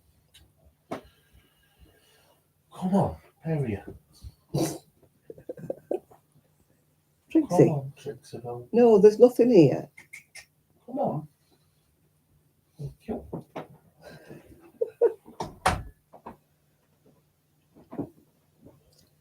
I couldn't afford it either. It's outrageous, isn't it? I mean, Jeanette she's done it for about the last 2 or 3 years, but she said she's absolutely not doing it next year. You know, I mean, she had a box with some little beads in it. That was one day. A box with a sewing up needle. That was another day. A box with a thimble in. That was another day. And then she got 3 Christmas ornaments. So that's how many? About 8 days where she didn't even get any wool or anything to make toys with. I mean, last year's did look pretty. They were like nutcracker soldiers and stuff like that. And they did look nice, but this year I wouldn't have given tuppence for it. But I mean, these advent calendars, I mean, they're very nice, 10-gram balls, skeins of hand-dyed yarn, and they're all different colours. What the heck do you do with them besides a shawl? I mean, I watched Denise and she's doing some round shawl. And it's not even a colour fade or anything. They're all different colours and it looks a right mess. And she's going, oh, I love this, I love this. And I'm like, I don't. I think you've wasted your money there, girl.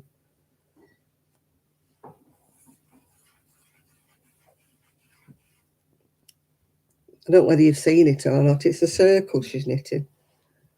Have you watched Denise?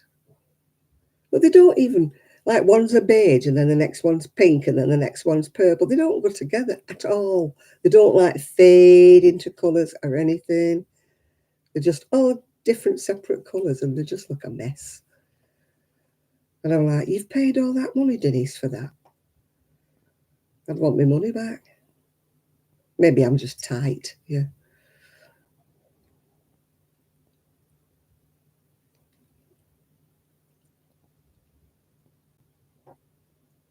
Oh, God, yeah, if you're spending 100... I mean, think how many balls of wool, hand-dyed or whatever, you could still get for £100.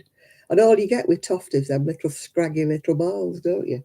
They're about, what, 20 grams in a ball with Toft. Little tiny, tiny miniature balls is all you get.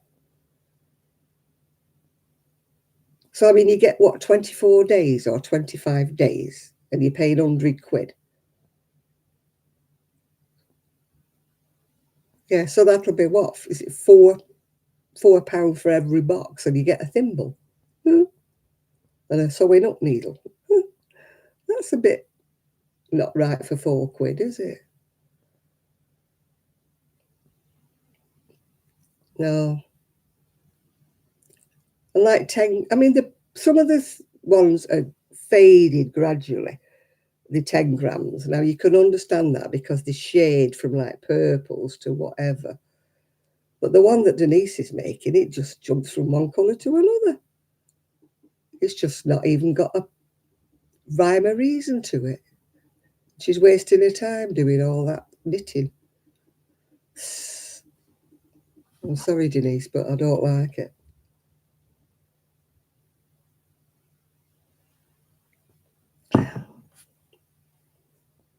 No, Tofters. Some of the designs are all right, but they're very, very expensive for what they are.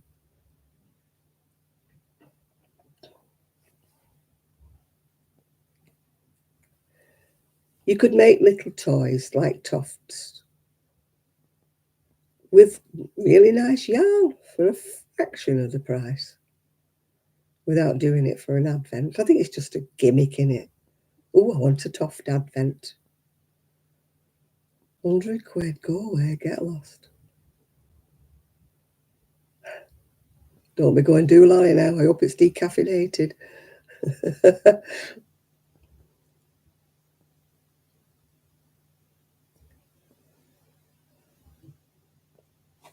I might have a sweetie. I open my Christmas sweets. I'm naughty, aren't I? My Quality Street. I bought them for Christmas and I've already opened them. Never mind.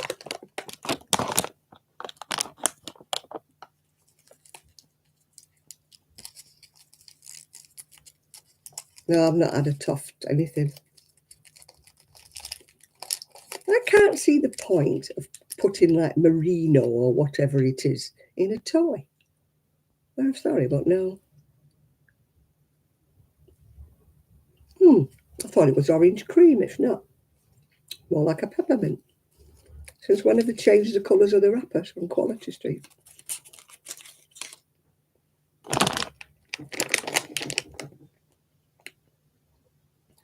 It says it's orange. It doesn't taste like orange.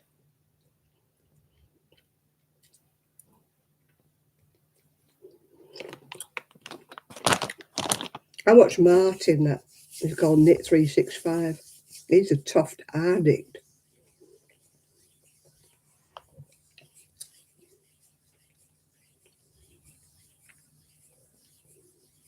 Yeah, you can buy a book like that Edward Menagerie book, whatever. You can buy loads of little books, can't you? But why would you bake them with merino? Why? It's a toy.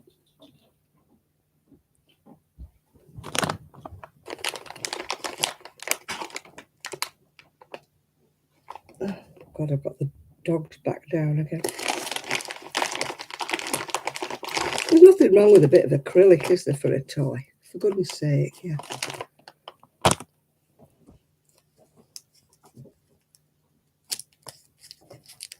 Oh, merino. You can't give merino to a care home that stuffs them all in the hot wash, can you? You know. Everybody goes, merino and alpaca won't make you itch, Janet. Oh, really? Well, they do. Anything that comes off an animal makes me itch.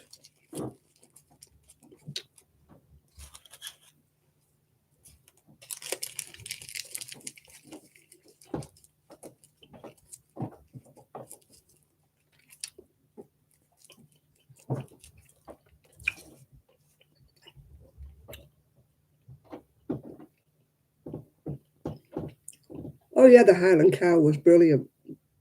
But he probably used merino or something for it, didn't he?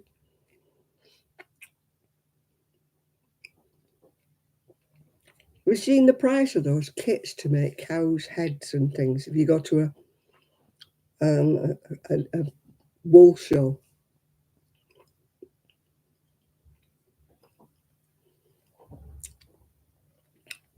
if you're in America, if you go to these what they call them, thrift shops, there's really tons of them there for about a $5. I saw a woman once on a YouTube video buying tons and tons of these things that she'd found in thrift shops. And they were beautiful, some of them, and they were less than $5. And I thought somebody spent about $35, $40 on them, all the time and the effort, and crocheted them and made them. And then whoever they've given them to thought, don't want it. Stick it in the thrift shop.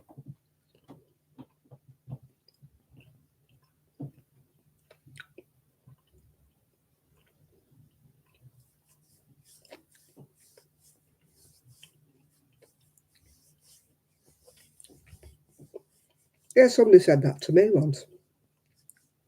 I give you £10 to knit me a pair of socks. I said I can't even buy the wool to get them to make socks.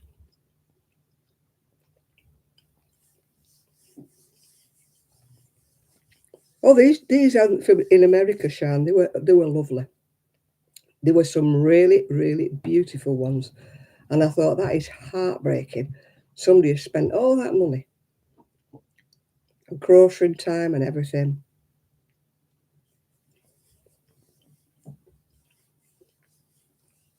And they've got shoved into a charity shop.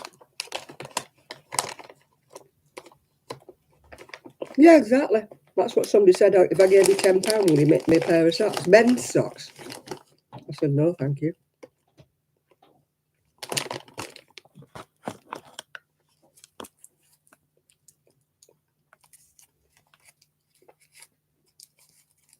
I've got bags full of crochet garments in my shed that I can't sell. Oh, they're beautiful, they're lovely, they're gorgeous, Jan. Haven't you made a lovely job? Can I have the pattern? Yeah, right, okay. Nobody says how much, or how much do you want for it, or anything like that. Or can you make me one in a 60-inch bust, but can you do it in fine yarn? Because I'm a bit fluffy.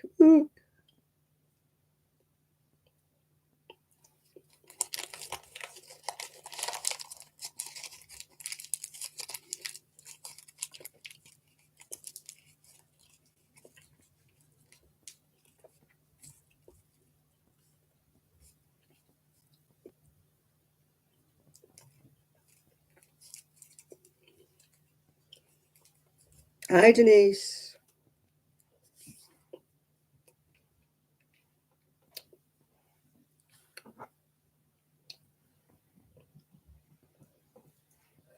My mum used to make socks when I was a baby. She knitted them on a knitting machine, though. She didn't do them by hand. She had a tubular knitting machine, or the old-fashioned ones in metal. I don't know how much she used to charge, because I'm talking, what, 70 years ago?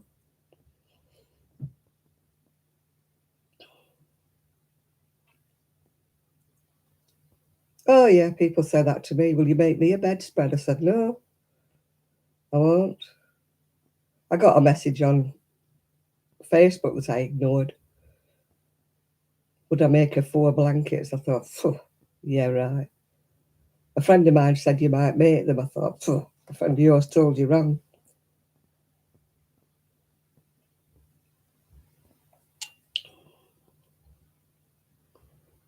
Yeah, my mum had one and she couldn't sell it, you know.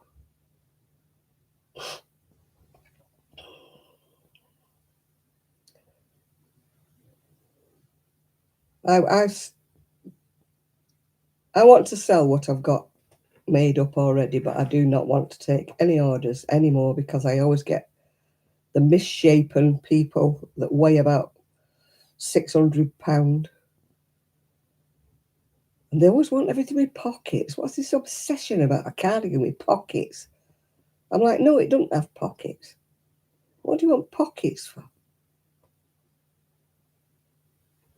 It ruins the line of the pattern of a cardigan sticking pockets in it. If it's all done in one, you cannot put pockets in the side seams. You don't want to put patch pockets on because it spoils it all.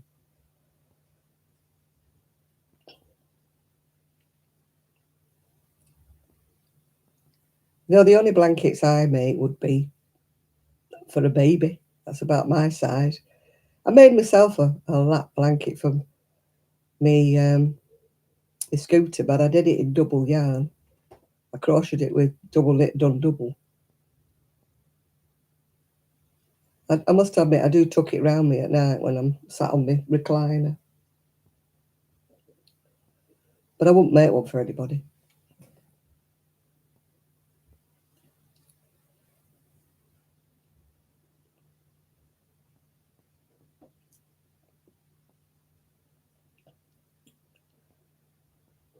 Yeah, I've still got my blanket yarn. It's still on the back of the chair here.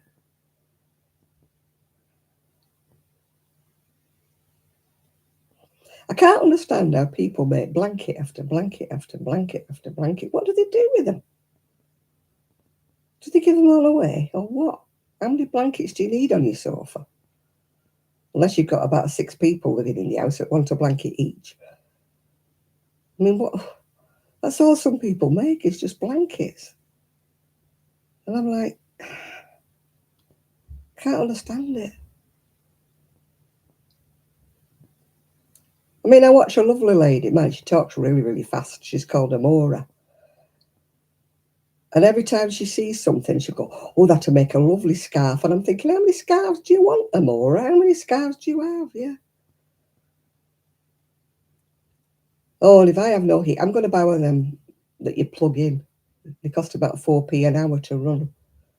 They're like electric throw. I've got a bag full of hats that I made. They'll finish up on the homeless, I know they will. But you've seen the homeless we have round here, yeah. They're about as homeless as me and you.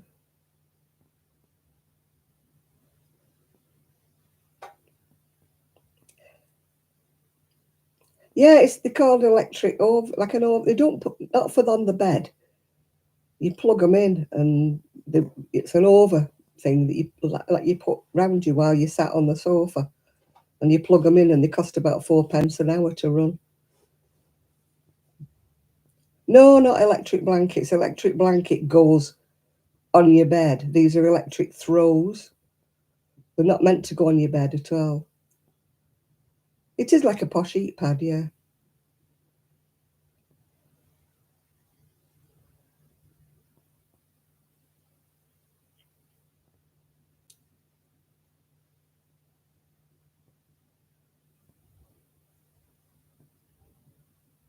Yeah, they're furry, but they will wash, yeah. Yeah, they cost anything between 40 and £80. But for what you would save on your heating, they're probably worth it. You know, you just plug them in. My friend doesn't put her heating on, and she's in the house on her own. Her husband's at work, and one kid's at school, and the other one's working.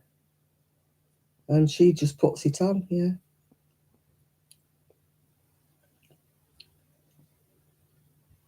I stopped making things for my great grandkids when they were babies. They never wore any of them. Any of the baby things I made, they never wore them. So in the end, I just stopped. Thought, why am I making them when they're not going to wear them? Just to waste my time and my money. I'd rather make for somebody who would appreciate it. These modern mums have no time for anything handmade. Some of them do, but most of them don't.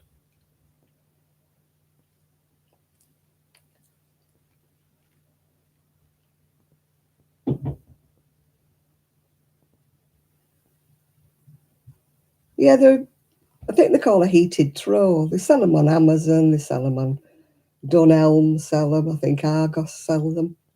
But they're not a blanket that you put on the bed. They're not that at all. You put it over you while you sat on a chair and plug it in.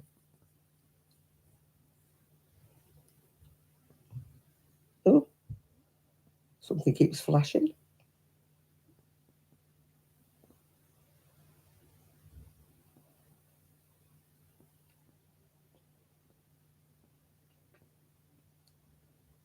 I made my niece's son a blanket, yeah.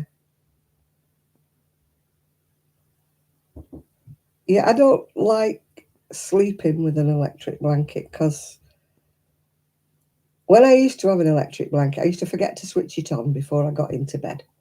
So then I'd get in bed and switch it on, and then I'd fall asleep, and then I'd wake up sweating cobs because I was too hot. So I don't have one now.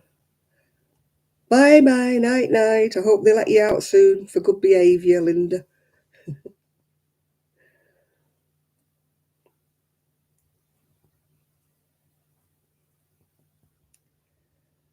Yeah, cross stitch is something I've never been into. And now I couldn't do it because I'd never be able to see the holes in the cross stitch.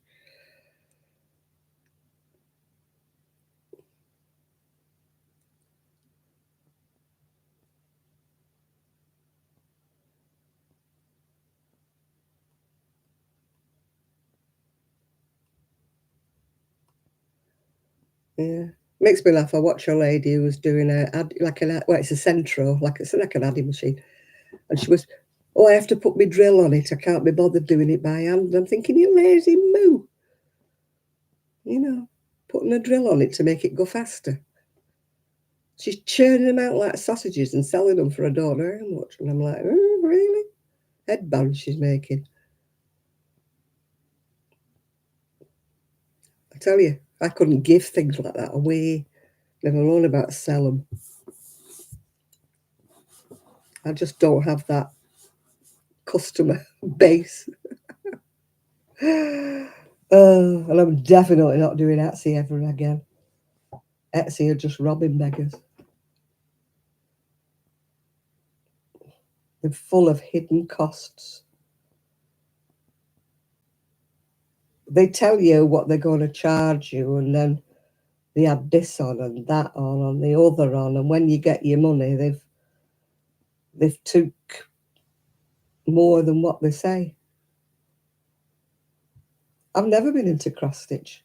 I did once get what was like a little Christmas card at one time, but I never did it. And in the end, my friend did it for me and sent it me back as a Christmas card. I don't know whatever happened to that. I kept it for such a long time, but then it disappeared. I think it was a robin, if I remember rightly. But I never, it was tiny, tiny little thread. It was like sewing thread. I thought, I'm never going to do that.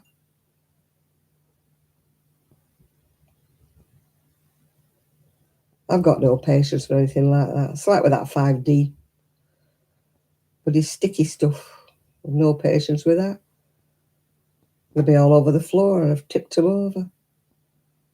I've no patience with little tweezers. Sticking little things on tweezers. No, no, thank you. Not for me.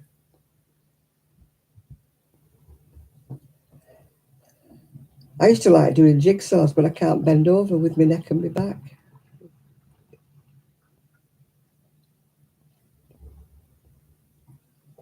You know, I can't bend over the table like you used to do.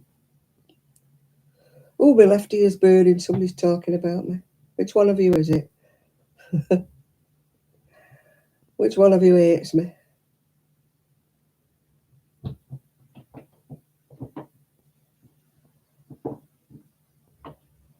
Yeah. Etsy don't give you your money for ages, you know. They hold on to it just in case somebody makes a complaint and wants their money back. You can wait a month to get your money off Etsy.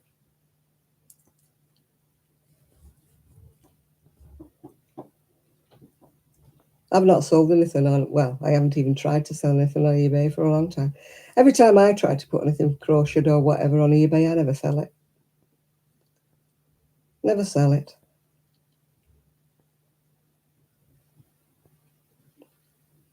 That's why I've got bagfuls of the stuff in the shed.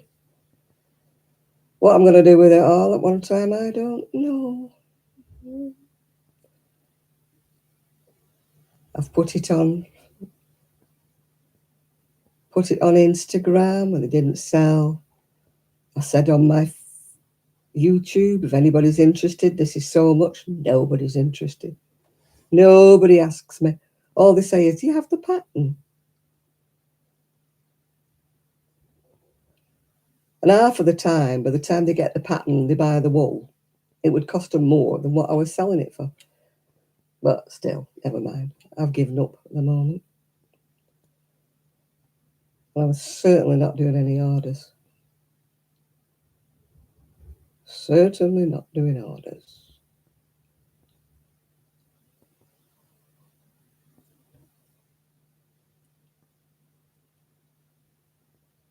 They want them yesterday. They want them in a specific colour, specific size, and they're always huge or tall or whatever. Can I have it down to my knees and can I have pockets? Oh. We're like making blankets. Blankets with sleeves. Nope. I would make baby cardigans, except I don't sell them. I don't know how Sheila manages to sell her baby cardigans because nobody wants to buy mine. I've got about 12 there in the cupboard there I've made up.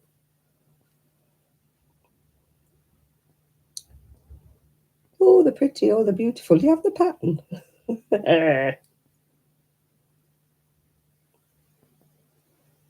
Etsy charge commission on the whole amount, including the postage. You think that's right? So say it's 30 quid for the garment, £20 for the postage. They charge commission on £50. That's what Etsy do. That's what got me in the end. How can they charge a commission on the postage?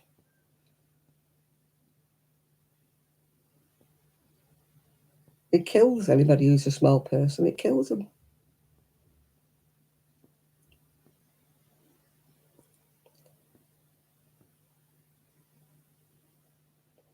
That's why people are leaving Etsy in the droves.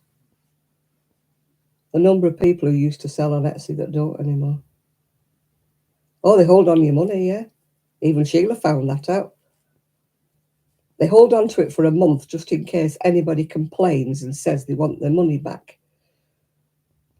So they don't give you the money. So they keep your money for about a month before they give it to you. That's what Etsy do. And then they wonder why people are leaving them. It was never the same after it got sold. When it first started up, it was all for small crafters. And it was just run for small crafters. Now they don't care. It's a big business. You get all this cheap China stuff coming in. It's all rubbish stuff coming. It's not handmade at all anymore. Not handcrafted. It's any old cheap tat shoved on there. The patterns that you get on there, they're all photocopies and PDFs, aren't they?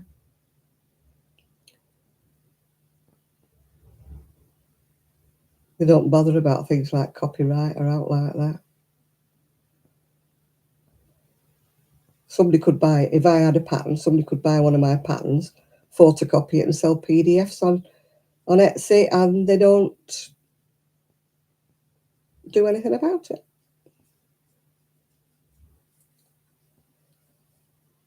I haven't advertised anything on eBay, not for a long, long time.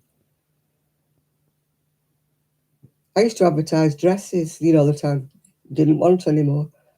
And I used to get a fraction of what I paid for them. So I gave up. I never make a profit on anything, I've decided. These people who buy something for a fiver and sell it for 15, and the other way around. I buy something for 15 and it gets sold for a fiver.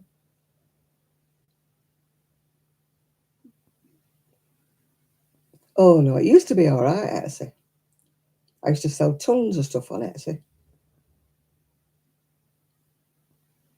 But not anymore. Not anymore. I dare say I could sell on Etsy, but it wouldn't be worth it because I'd finish up with less money. They make more profit than I do for making it. So what's the point?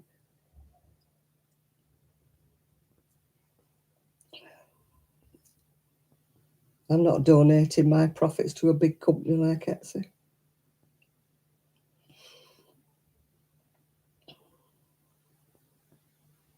Yeah, well, years ago, it used to be all right on Etsy when it was for the crafters. It was once it got sold, it became a big business then. And they were just in it for the money. And they put everything up, the prices and everything. Well, why should Etsy charge you a percentage of the post? Post is something that you can't help. It's a certain price at the post office. You can't barter.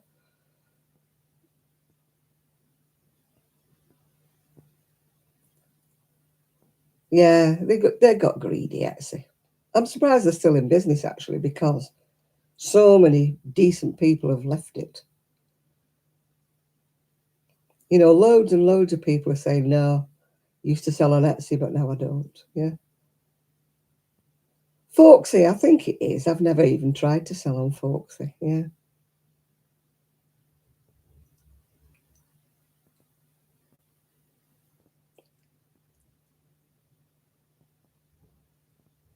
I don't know anybody who buys on Folksy and Craftsy and places like that. There's been several web sites that have come out and gone to the wall, haven't there? That's the trouble, you see. Everybody knows Etsy, everybody knows, and then immediately they want something, the first place they think of is Etsy or eBay. So all of these private websites and that, unless you're well known and you've got a big following, it's like me, I could make myself a web page. I can't do it, but I mean, if I could make a web page up, nobody would ever see it because, like, where would they see it? How would they see it? Unless they're on my Facebook and they know me, or unless they're on my YouTube and they know me, how would they know where to find me? Yeah.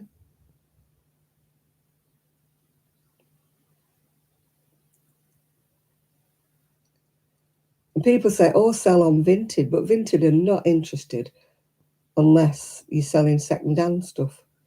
If they find out that you are selling new crochet stuff, they don't want you.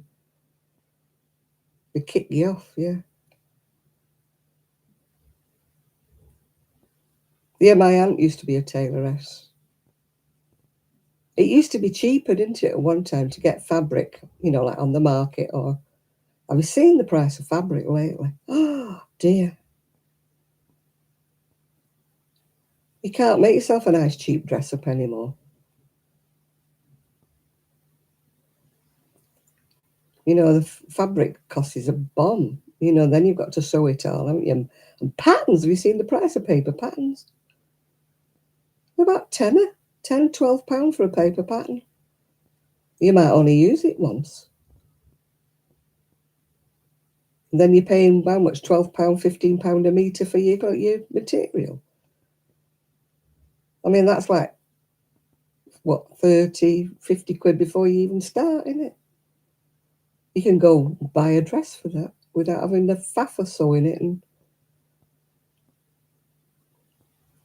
I used to like to sew for myself because I never liked to look like anybody else.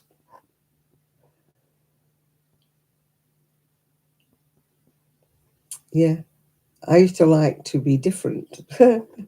Same, still do. I don't like to look like everybody else. I didn't want to go to C&A and look like everybody else. If I did buy anything, I used to buy from a boutique, which clothes were like one-off. You wouldn't see anybody in the same town as you wearing the same thing. I used to sew then because then I could have things that I'd created that were different.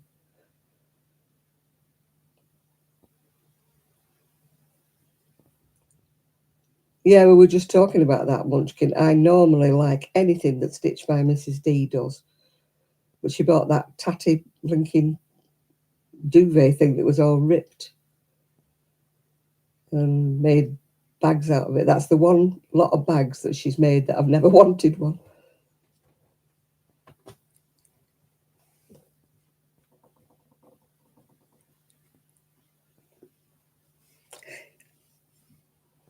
Yeah, I wasn't impressed with any of them. She put patches on them. They didn't look nice, did they? I'd have cut round the ripped bits. I wouldn't have made bags with the ripped bits.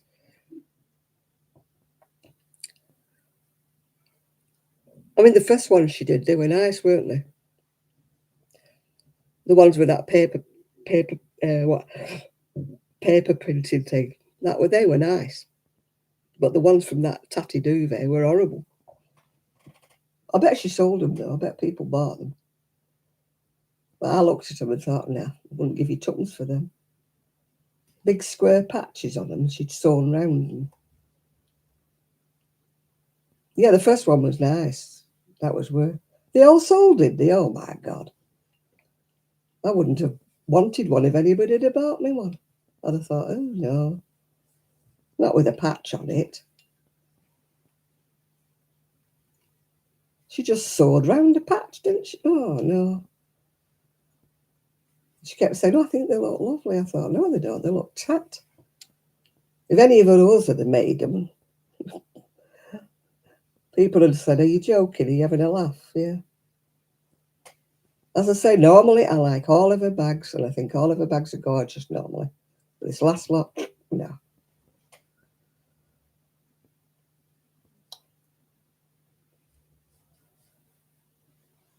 It was a cheap idea, but it wasn't a nice one, Munchkin. They weren't nice. Would Would you have wanted one with a patch on it?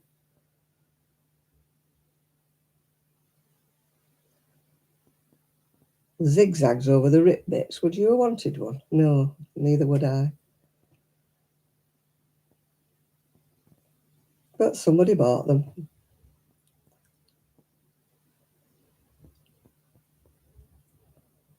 Like I said, normally her bags are lovely.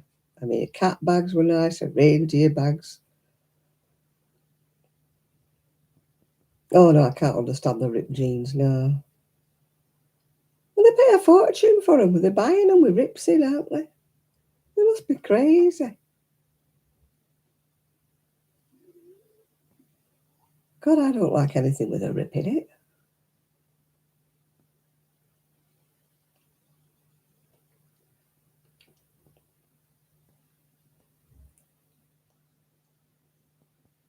I've never been into scrapbooking. That's one thing I can't get the hang of. Sticking stickers in a book and stuff like that. It's not my thing at all.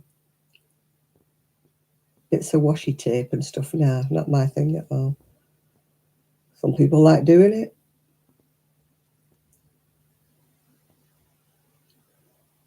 The only time I did a scrapbook was when I used to do samples of different crochet stitches and stick them in a scrapbook and write the pattern next to them.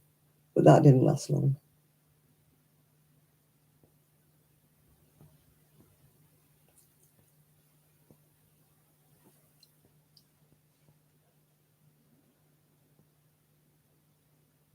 Oh, diamond painting. Oh my God, no. I used to love Grace GB Maltese. I used to watch her, chat to her, talk to her. And then she went into this diamond painting and I thought, oh no. Oh no, that's all she does now. She only does videos with that. I'm so sorry, Grace, but it's not for me.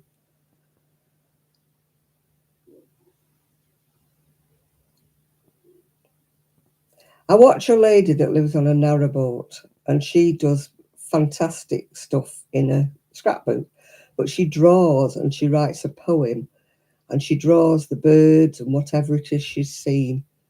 To me, it's like a diary, you know. Now, she is really good, but she doesn't stick bits of stickers in or out like that.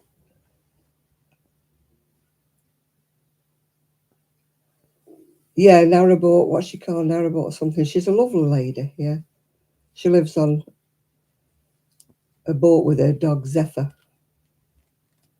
But the drawings and the paintings she does are absolutely fabulous. But that I can understand. I can understand somebody wanting to buy like a copy of that.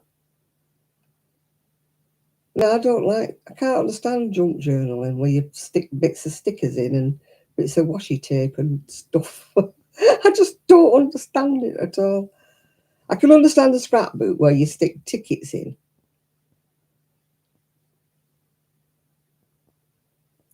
Oh yeah, she's free Android. She's lovely stuff, isn't she? I tell you who I do love, but she's a bit salty. Is what's she called? Narrowboat Pirate or something? She's called Heidi, and she lives on a boat with a little um, dog, little French bulldog. She's got, yeah. And what's she called? Narrowboat Pirate, I think she's called. I think she's really funny. She is so funny, and she meets up with loads of people on a narrowboat. Yeah. I'm sure she's called an narrowboat pirate. She's called Heidi anyway. And she's got this little French bulldog. The rum pirate, that's the one, yeah.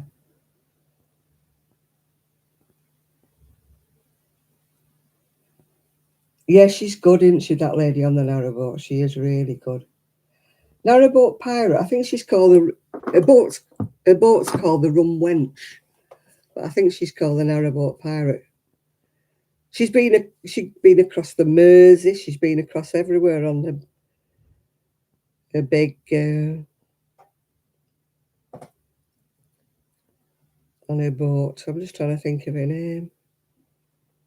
I think it's a narrowboat pirate.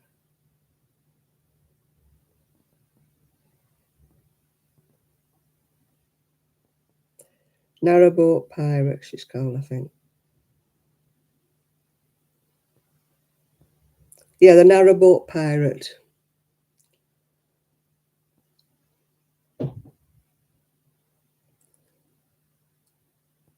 Yeah, she's really funny.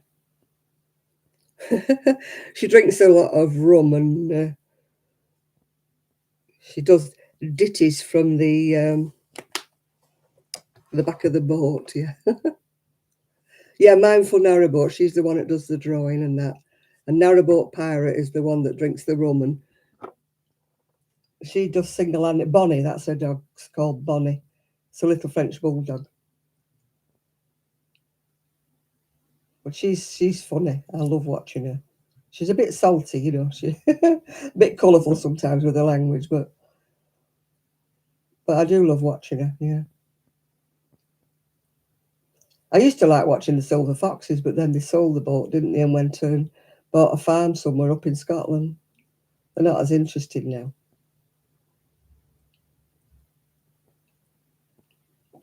Yeah, there's a few I watch with narrowboats. Yeah.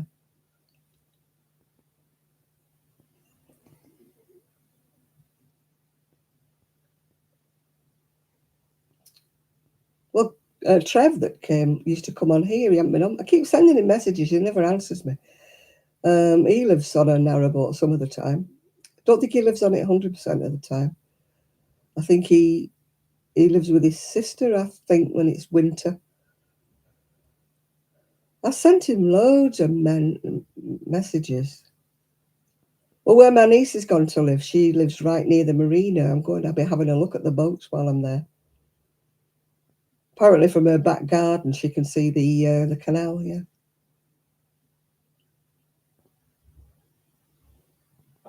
there's quite a lot of people. If you type narrowboating into YouTube, there's quite a lot of people. I don't watch a lot of them on a regular basis, but there's a lot of them. But I used to love watching the Silver Foxes, I think they were called. I mean, they're still on now, but they've got a. When I watch, it comes on the telly, doesn't he? What's he called?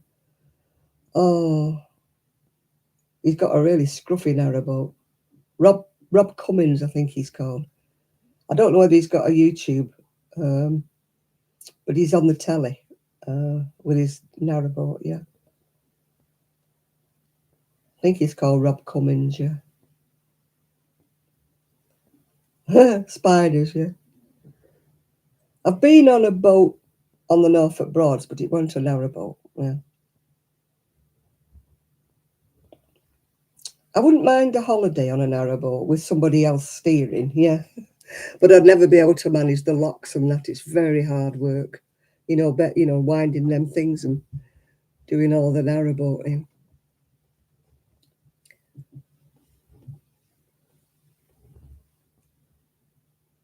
I used to watch Timothy West and Prunella Scales when they used to be on the canal boat. That's been on the telly. I don't think they're on YouTube.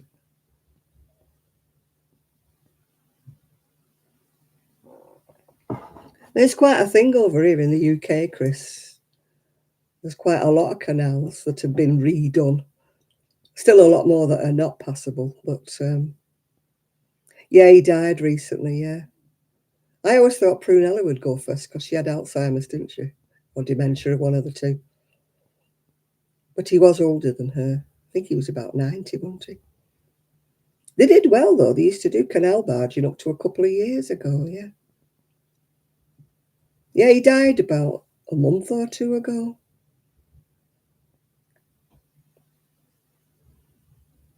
because they had their own narrowboat, didn't they? They used to, but they also used to. She's still alive, yeah, Prunella. Yeah, I couldn't be full time. We wouldn't be able to do the locks, Chris. They're blooming hard work.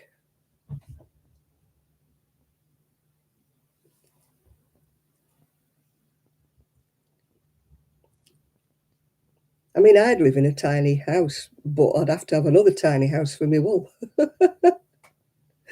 I'd have to have two tiny houses. Or a tiny house and an art studio, yeah. I could actually live in a small house, but I couldn't do my crafting in a small house, yeah.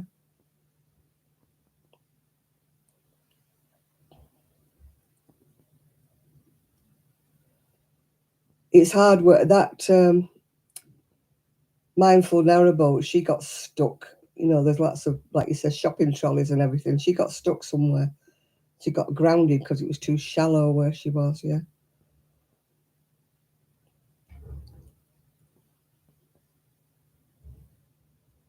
Yeah, I wouldn't mind living in a tiny house, but like I say, I'd need two because one would never be big enough for me because I need one for my crafting. It isn't the big house that I need, not the big living accommodation, if you know what I mean. But I definitely need loads of room for all my crafting. I always said if I won the lottery, I'd like a house with a great big garage or a barn so that I could make that into a big craft, whatever you want to call it, craft place. You know, so you could have all your stuff all in one place, yeah. Or a Varda. I've been over in a Varda because they don't have bathrooms.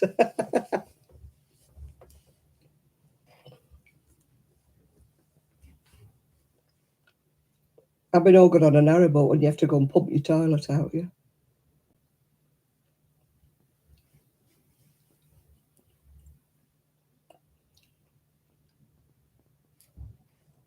There's too much to hit when you fall in any house, Jane. I can fall over my thumb. I fall over anything. Eyelashes, anything. I look round and think, what have I just fallen over? There's nothing there. I trip myself up over nothing. I don't have to fall over anything. Yeah. Yeah, I would love a summer house, big summer house. Not my shed was fine as a storage, yeah. But it's no good because the light was poor. You couldn't do anything in it. It was too dark, yeah. When I was younger, I always wanted to go and live on a commune. You know, where they do crafting and sell it like they used to do, and they used to be self-sufficient, didn't they? You'd have somebody who worked on the gardens, wouldn't you? Somebody who did all the crafting, you know, and you paid your way by selling what you had, like you crocheted things and sold them, or people grew things in the garden and sold them. They were self-sufficient, weren't they? These like sort of, I don't mean a scruffy commune, I mean a nice commune, properly run, yeah. I always used to fancy that. I mean, not now, I'd be no good. I couldn't dig in the garden now. But when I was younger and fit, you know, I used to always think, oh, I'd love that kind of lifestyle.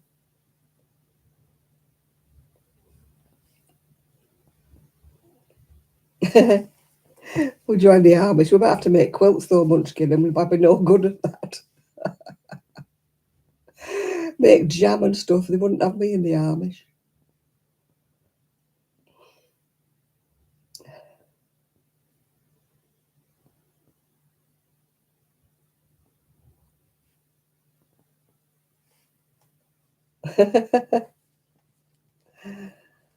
I used to dream I would go and live in Skiathos, crochet shawls and sell them to all the holiday makers, yeah. I would love to live somewhere where there's artisans and artists and stuff. You know, people where they sell things and people buy things, you know, because people come and buy. There's nothing here like that here. There's different places, a bit like Ebden Bridge and places like that, where you get lots of artists. And I believe there's somewhere in Scotland as well that's very, yeah, Cornwall. St Ives used to be a hot spot for, when I used to go to St Ives when I was about 17, 18, they used to have all these beautiful craft shops with hand, I mean, crocheting was all the rage back in the 60s, weren't it? 50s, 60s. And, you know, that you got too many nutcracker soldiers. No wonder you bloody fall over, Jade. You probably fall over them. Yeah, St Ives used to be a real artistic community. It's not now, but it used to be. I would have loved to have lived there at the time of like the 60s, where people would have bought crochet things, yeah. No, I couldn't make my own bonnet, no. Or drive a buggy. I don't think they'd let me have my scooter, would they? They don't have electrical things. Can't have a horse, can I? Taking me shopping. I'd never be able to get on the damn thing. No, I'd be rubbish as an Amish.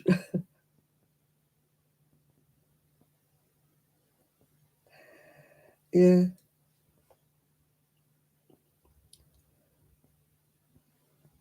yeah, donkey don't scoot. It'd have to be like a little horse and trap, wouldn't it, like they used to have in the old days? They used to call them a dog cart, even though they weren't pulled by dogs, didn't they? I never understood why they were called a dog cart when they were pulled by a little pony. That's what people used to have in the country, didn't they? A bit like what the gypsies have, don't they? Those like little things with wheels on. Yeah. Your perseverance has paid off. Well, they're going to pick it up. You finally got them to take it back now. Oh, you found the drawing channel. I thought you meant you'd got success with your wheelchair.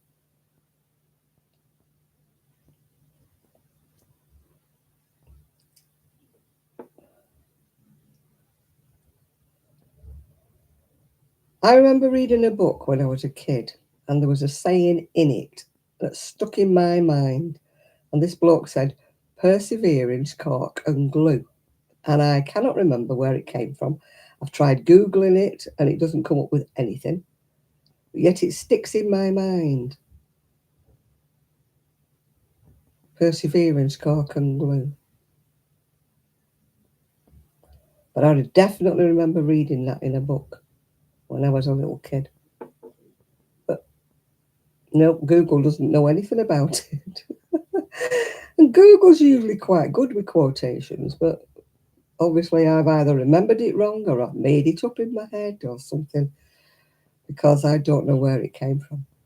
It was kind of like an old book, kind of Dickensy type book I was reading at the time.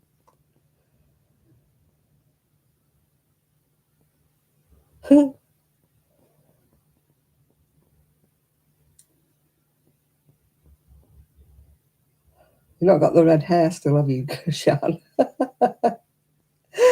It never used to scare people off when you had a YouTube.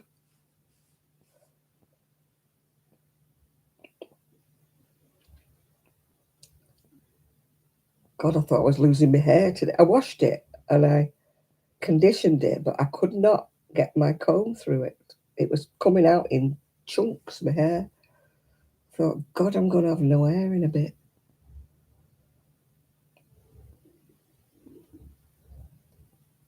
And I put loads of conditioner on it, and I don't know why the comb, it's a big wide comb, wouldn't go through it. It was just all a tangled mess at the back. And I hadn't toweled it or anything, I'd just put a towel around it, but I don't know why. Oh, I used to have a guy came in the job centre. God, if he'd have walked past any magnets, he'd have been stuck to things. He had a face full of them. Every part of his face was covered with a piercing. And he was a really intelligent guy, and he couldn't get a job, come love no money. And I said to him, sorry, but, take your piercings out while you go for an interview. They're me. I said, well, you're not going to get a job. I said, I'll be honest with you, you look scary. I said, I wouldn't give you a job. I said, you walk in my place of employment with all that junk in your face. I said, I wouldn't give you a job. I said, I wouldn't even look. I wouldn't even interview you. It's my prerogative. I said, well, in that case, stay unemployed. Sorry, mate, but you won't get a job. Yeah, well, I said that to him. I said, take it out for interviews. When you get the job, I said, then you can ask them what's the... I said, I'll introduce them then one by one. Oh, no, it all over his face. Eyebrows, cheeks, nose, lips, tongue, everywhere had a piercing. Through there. It was just like a metal factory. I don't like the rings that look like a bull. They want to be led by the nose, you know. I don't like them. Pretty, pretty girls with nose rings in. No. Sorry, but they're for bulls, them. They're not for people.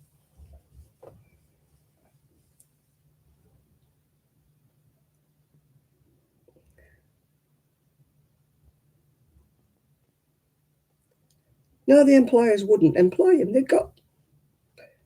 I mean, I used to know that from a job centre. There'd be like 50 people applying for one job. So he walks in looking like that. No chance.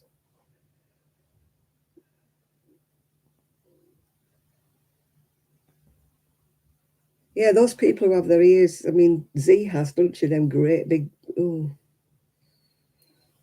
I don't think they're attractive. I have my ears pierced, but just earrings, yeah. But those great big... Oh, no.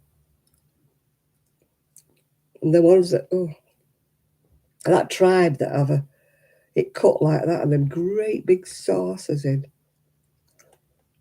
Oh. So wonder that hasn't caught on over here, yeah.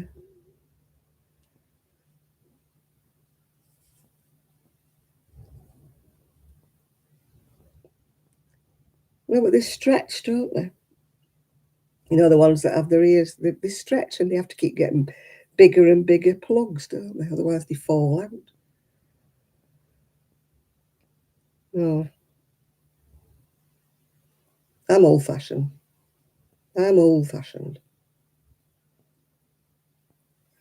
I mean, if that's what people want to do, then fine. But if they want a job, then no. They've got to choose, haven't they? Do I want to do this or do I want a job? I mean, there was a woman the other day on Facebook and her face was completely covered in tattoos. And she was saying, I don't know why I can't get a job. And I'm like, just look in the mirror, darling, you know.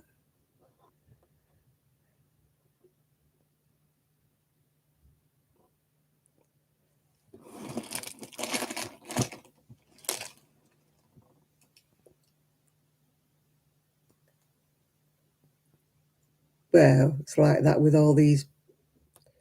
And how many more people are going to die with a bum lift in blinking Turkey?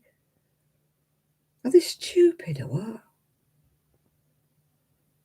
They're obviously not hygienic over there. They've obviously not got the care or the qualifications or whatever you want to call it. Every time I open the paper, there's some woman died because she's gone to have a tummy tuck or a bum lift or something in Turkey. She's left 4 kids behind. I'm like, what are you thinking about, woman?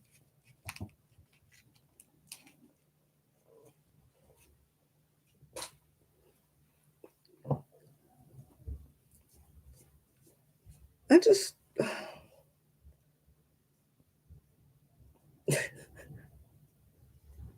Yeah, my... It wouldn't even enter my head to want a bum lift. No, thanks. It's my butt. It might not be pleasant to look at, but I'm not looking at it because it's behind me. If anybody's walking behind me, that's tough, isn't it? They can look at it, not me. You don't see your own backside, do you? I can't understand. What? I don't understand this. Going to Turkey, why? Why would you go to Turkey when it's a third world country or whatever? and they're doing surgery in hotel rooms, does that not strike a sort of warning note? You know. No, I've not got any tattoos, but yeah, but you wouldn't want surgery, would you, Sean? Surgery is something I would do if I absolutely had to for medical reasons. I do not want a boob job, bum job, face job, nothing. Sorry, but no.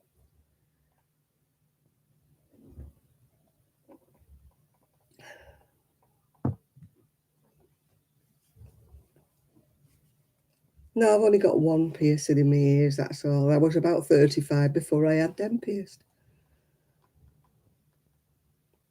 It took me ages to drum up enough courage to have them done. I haven't got any others now.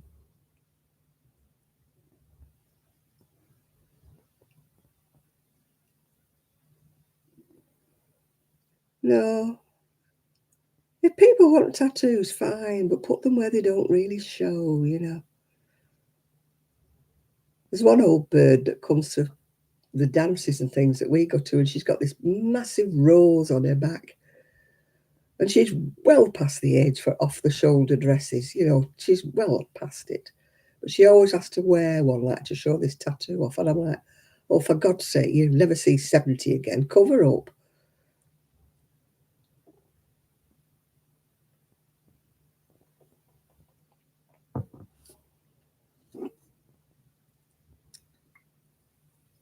I bet there'd be a lot of crinkly, crepey birds and roses when they get old. Won't they? Like wrinkled old birds, yeah.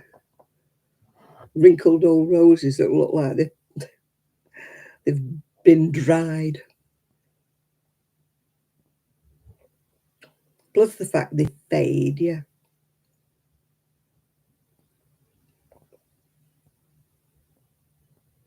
My son's got lots of tattoos, but it's his life. I can't say anything about it, yeah.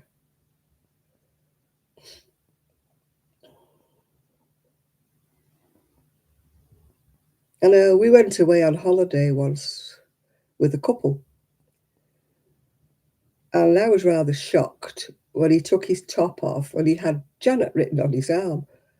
And like everybody who saw it thought that he was my husband, yeah.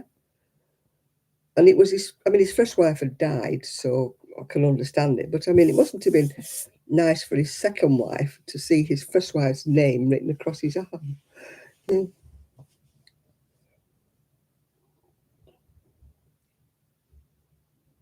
Oh, love and hate, they're like, and then dots they put on for prison tattoos, yeah.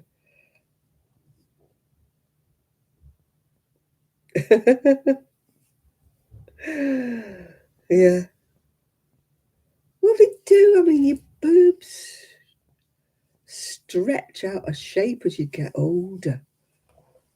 I mean, I follow a lovely lady and she had one boob done, but it was only because she'd had cancer and she'd had a mastectomy. So when she was younger, she had a boob put in. But she was saying, like, now she's in her 70s, her natural boob has like drooped, you know, and this other boob has stayed like perky as if she was 40. And she said it looks odd, you know, she wishes she'd never had it done, if you know what I mean, or could afford to get the other one done to match, and at least she'd have a matching pair. Yeah, yeah, because her natural boob's gone south, yeah. Oh dear. I mean, I'd thought about it years ago when I had a lump in my breast. And I actually lay in bed thinking, I think I'd just have a mastectomy and wear a prosthetic, you know, bra. I mean, thankfully, the lump was benign, yeah. But I don't think I would have had a fake, you know, boob put in. I think I would have just stayed with one boob and a padded bra, if you know what I mean. I did seriously sort of lie in bed thinking about it because you do when you think you've got a cancerous boob. but thankfully, touching wood, it was just a cyst and it wasn't cancerous, yeah. But yeah.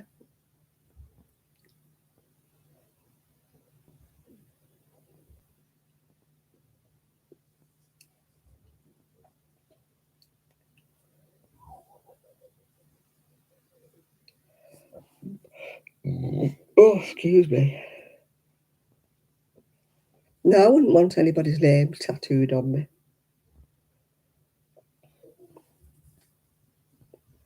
Not even my son. I'm definitely.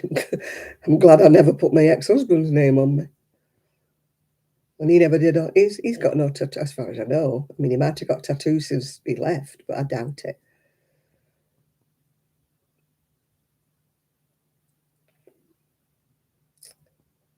No, I've never really wanted one actually. Never been a burning desire. I suppose if you like them enough, you'd have one done, wouldn't you? It's personal choice, isn't it? But you know, just not my thing. The only time I would criticise is when people put them on their face.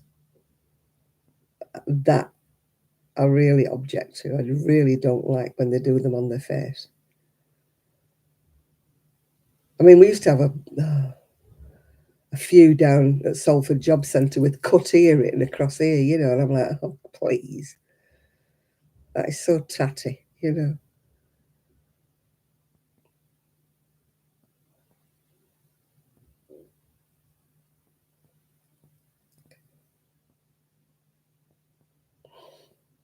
Yeah, I've heard of people having something really rude, like something like from the menu written on them. I remember my friend buying a jacket once. It was like a kimono with something written on it. And somebody else said, you know, I wouldn't wear that jacket if I was you. And they said, why not? It says peace or love or something. They said, no, it doesn't. It says something completely different that you wouldn't want to walk around wearing near a Chinese. I don't know quite what it did say, but apparently it was something rather rude, yeah. Obviously somebody's idea of a joke, knowing that a tourist would buy it, not knowing what it said. Yeah. She thought it was beautiful. And she was walking around with a very rude slogan on her back, apparently.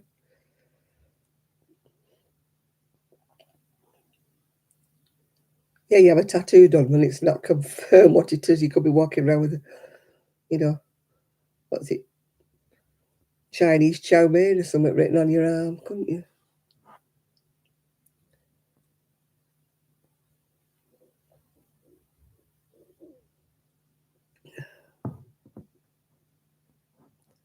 She has a ball of wool and knitting needles and a Russian doll. What's on today? I haven't watched today's video because she was late putting it up. She didn't put one up yesterday or the day before, I think. She's still doing her sausage roll challenge.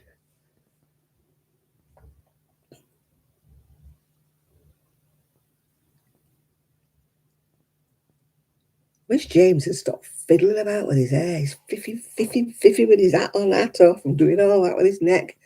Gets, I'm like, sit still, for God's sake, man. I don't know whether it's an affliction or what.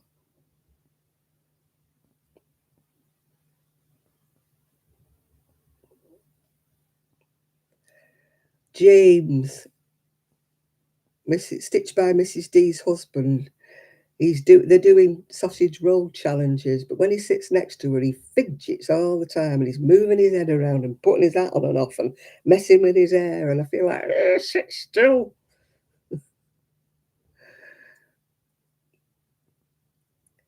Half of the cross roots I've seen on people's tattoos are bent. Yeah, I haven't seen Stitched by Mrs. D. She's really good. She's really funny. If you don't watch her, she's good. You should watch her. She makes project bags and knits and things, and she's got a couple of dogs. She's got guinea pigs and cats. A cat called Ian who bangs a bell when she sings to him. He bangs a bell for his treat.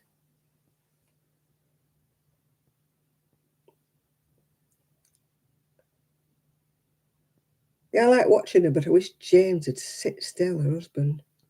I feel like saying, will you tell him to stop messing with his hair and fidgeting with his hat and he's bobbing about.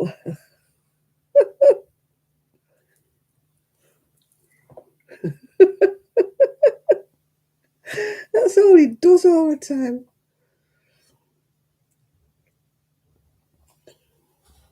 You must know what I mean, Chris. You must have watched him.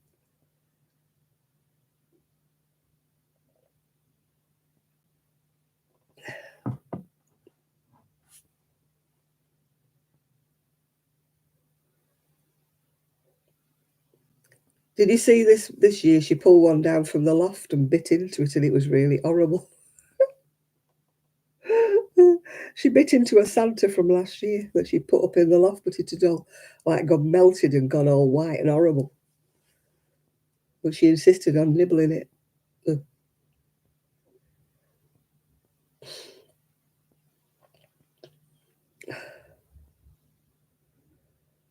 Antsy isn't the word for me. Can't sit still, can he? I'll be saying, what are you saying still? Stop messing about. It's like a bobblehead. Got something stuck in my tooth. You have to excuse me.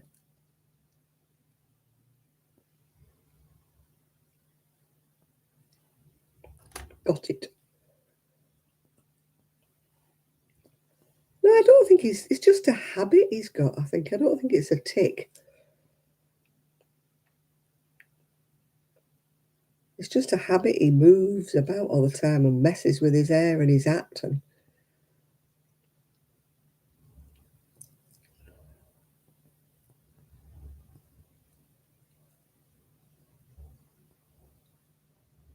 I'm surprised nobody puts in the comments, will James sit still?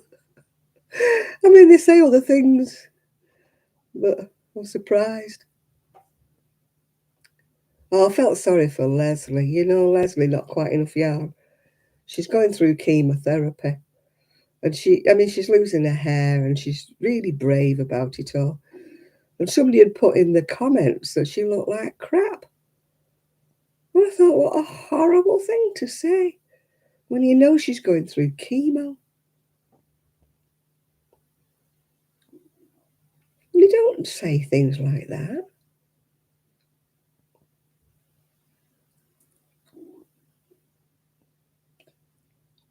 I mean, she's being ever so brave and, keeping a happy face on, when she's going through hell, yeah. Yeah, I think he gets bullied into being filmed, yeah. Because he won't eat on camera, will he? He dives off and starts chewing off the camera.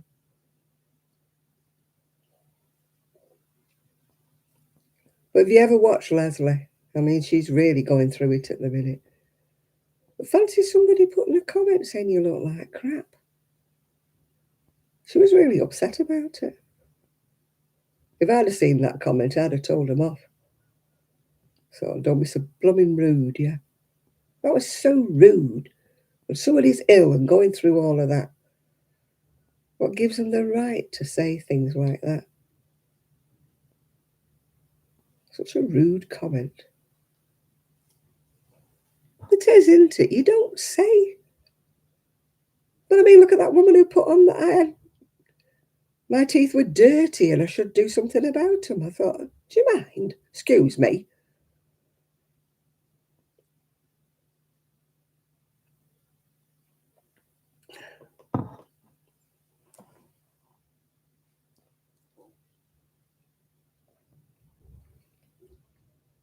People are, I don't know what, they hide behind the keyboard, don't they? They think they can say something really horrible.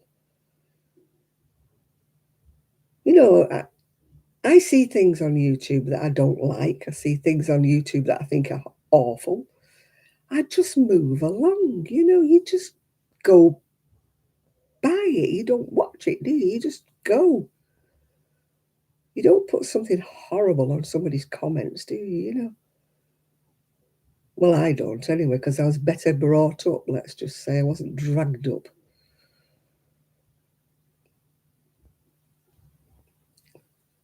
Yeah, I mean, she's keeping so brave, isn't she, with a sense of humour, with all what she's going through. It must be so easy to just crumble and say, I'm feeling really rough today. I don't want to do a video. I just don't want to do it. I could have understood that, yeah. But somebody saying she looks like crap.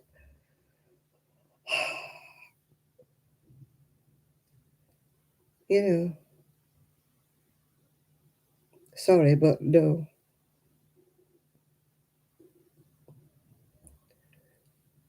You do leave yourself wide open to comments. People think they've got the right to be rude to you. Oh, she's a lovely lady, Leslie. She's lovely, lovely. And she's been so brave about all of this chemo and, being in hospital and, yeah. As I say, I followed her for a long time, long before we knew about the cancer.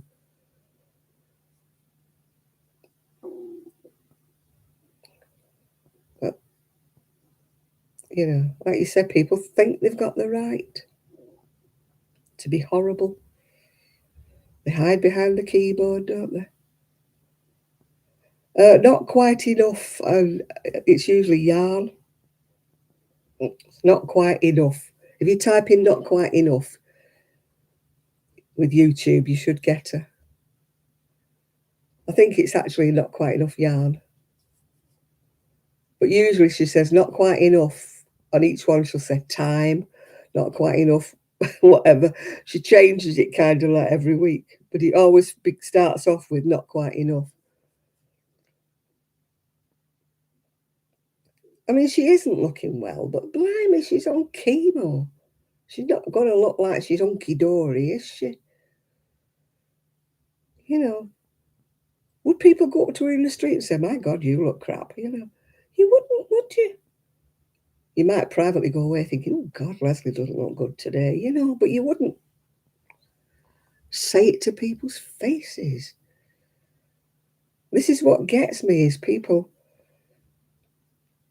oh, her sister's so funny, isn't she? Her sister's on the last video she's just done. They're so funny when they're together.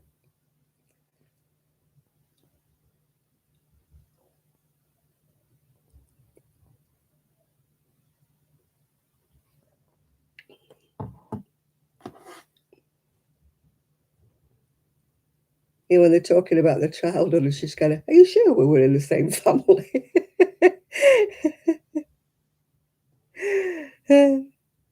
Oh, yeah, you have to do a thumbs up. Otherwise, YouTube does not know I exist, yeah. Oh, she's lovely, Leslie. You need to go and support her, Enid. She's going through a hell of a lot at the minute. She needs all the support she can get.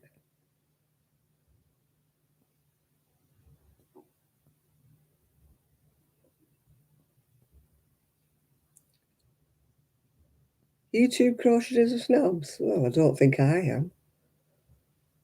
Some of them are. The ones with the hand-dyed yarn and the fancy hooks. We've been there, haven't we? We've done this conversation before.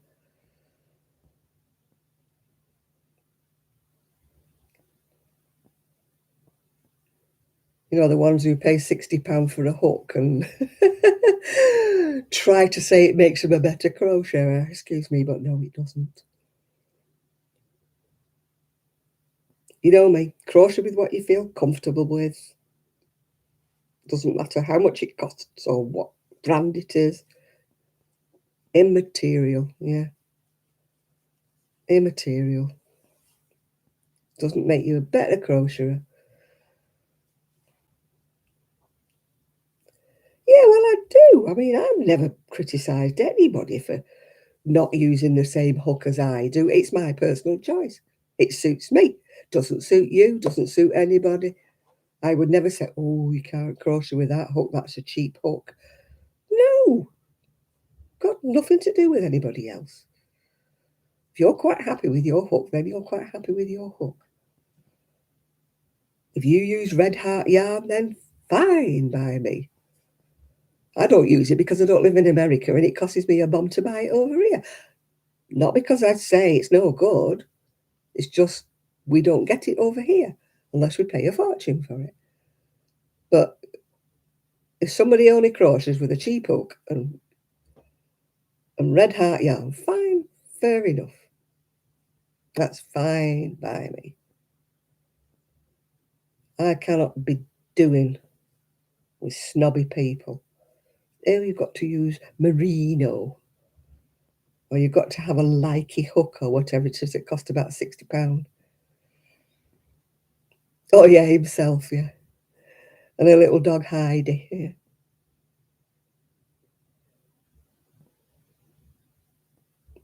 yeah.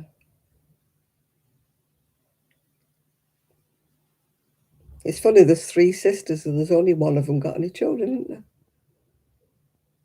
I don't think her sister that was married, the one that I wouldn't want one giving me a like. Have you seen the price of them? Hand carved with driftwood, yeah, fine. Okie dokie. Whoopie doo. Whoopie doo. I crochet with my hook because it suits the way I hold a hook. That's the only reason. I don't like using another hook, but that's I say.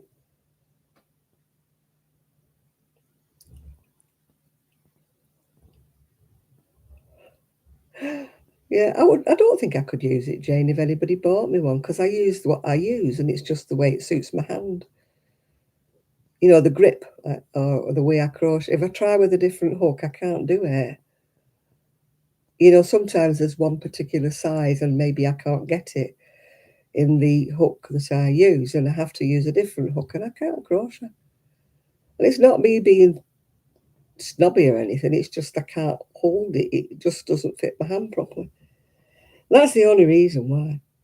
I mean, people have said to me, you know, which hook do you recommend? I don't recommend any. I just wish when you went into a yarn store, you could try them.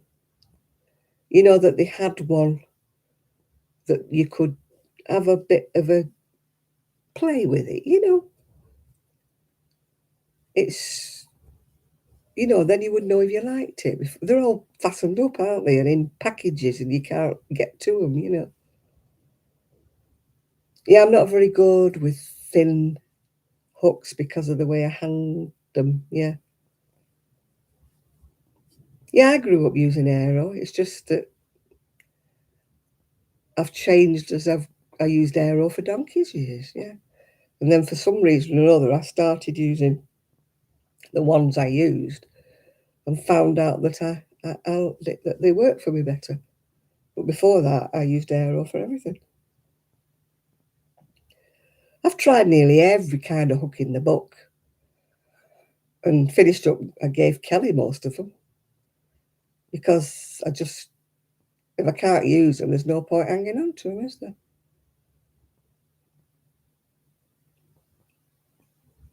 Now, you see, I can't knit with a Knit Pro Zing. I must push the needle as I knit, and I finish up with a hole in the end of my finger. They're too pointy for me, them Knit Pro Zings. I've still got one or two Aero left crochet hooks, but they are old ones, and a lot of them have got broken over the years, yeah.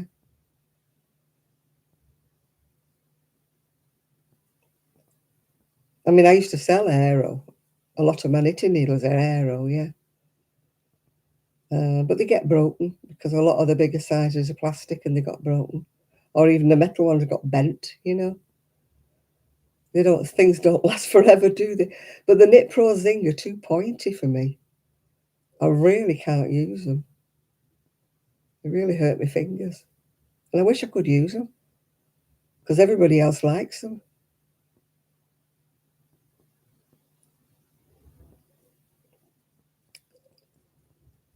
Yeah, I find the Knit Pro Zing hard to use in the big sizes because they're made of metal, and I find them very heavy. You know, when you get to like 6mm, 7mm, and they're metal, and they don't bend, and they're so heavy and they hurt my fingers. Whereas the plastic ones do give a little bit, you know, when you're using the big sizes. I won't say they bend, but they do have a bit of give in them. But yeah, other people absolutely adore them, you know.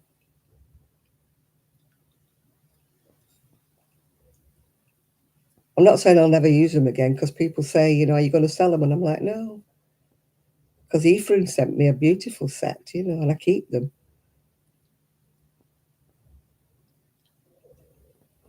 No, I can't knit with. I'm knitting with bamboo on my socks.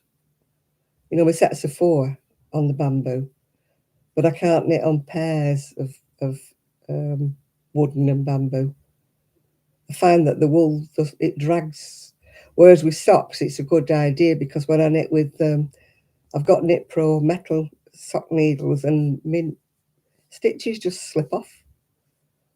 I'm always losing a stitch and it just goes down on socks, you know.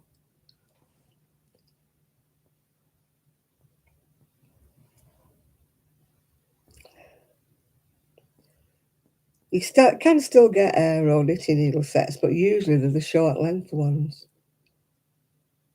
You know, the 12-inch instead of the 14-inch.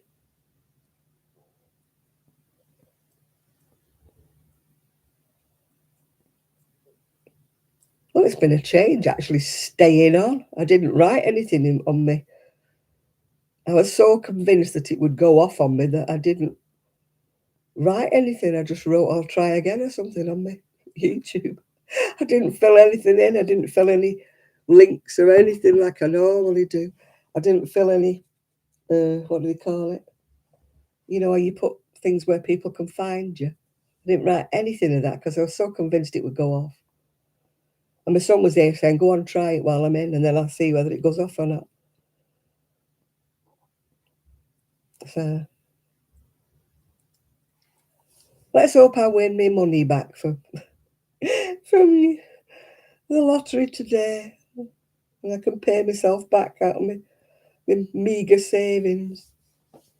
What I spent on this damn computer. Somebody said, why did you get a reconditioned one? I said, because a new one was £800. £800. I mean, Nathan was trying to tell me that laptops were cheap, but the ones I've seen, some of them are up to £1,000. If you want a decent one, yeah. Yeah, I'm going to go to bed now, so at least I've been on tonight, which is a change. I'll probably be on next week, but it will be after Christmas, won't it? So it's Merry Christmas from me. And I hope you all have a better Christmas than I'm going to have. Yeah. Mine will be very quiet. No prezzies. Jane, you do not need any more nutcrackers. I have spoken. Father Christmas is not bringing you any more nutcrackers because you'll only fall over them. Yeah. There'll be no room in your house in a bit. It'll be wall to wall nutcrackers.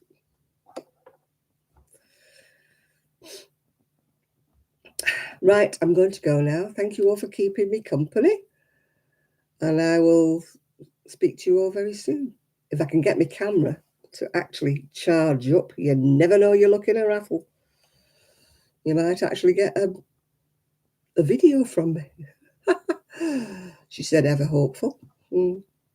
Anyway, good night, everybody, and thank you all for joining me. And I hope you have a Merry Christmas. And I should see you before the new year because the next Saturday will be the 28th, yeah? I'm not saying there'll be a video, Jean, because my camera won't charge up, but I can try. Besides which, I've got now to tell you anyway. I'm pretty boring. I must be boring because I don't earn any money, so I must be boring. These people who get £300 a month, how do they do it? How do they do it? Either nobody watches my videos, or if they do watch them, they don't give me a thumbs up, and they don't give me a comment, so YouTube doesn't know I exist. And nobody shares me with their friends. Like, subscribe, and share. Nobody shares me. Never mind. I shall never be rich. I've come to that conclusion. I just get a bit peeved off when I see these boring people who get £300 a month. And I'm like, hey, am I really watching this junk? Yeah. Anyway, bye bye. And I will see you all after Christmas. Bye for now.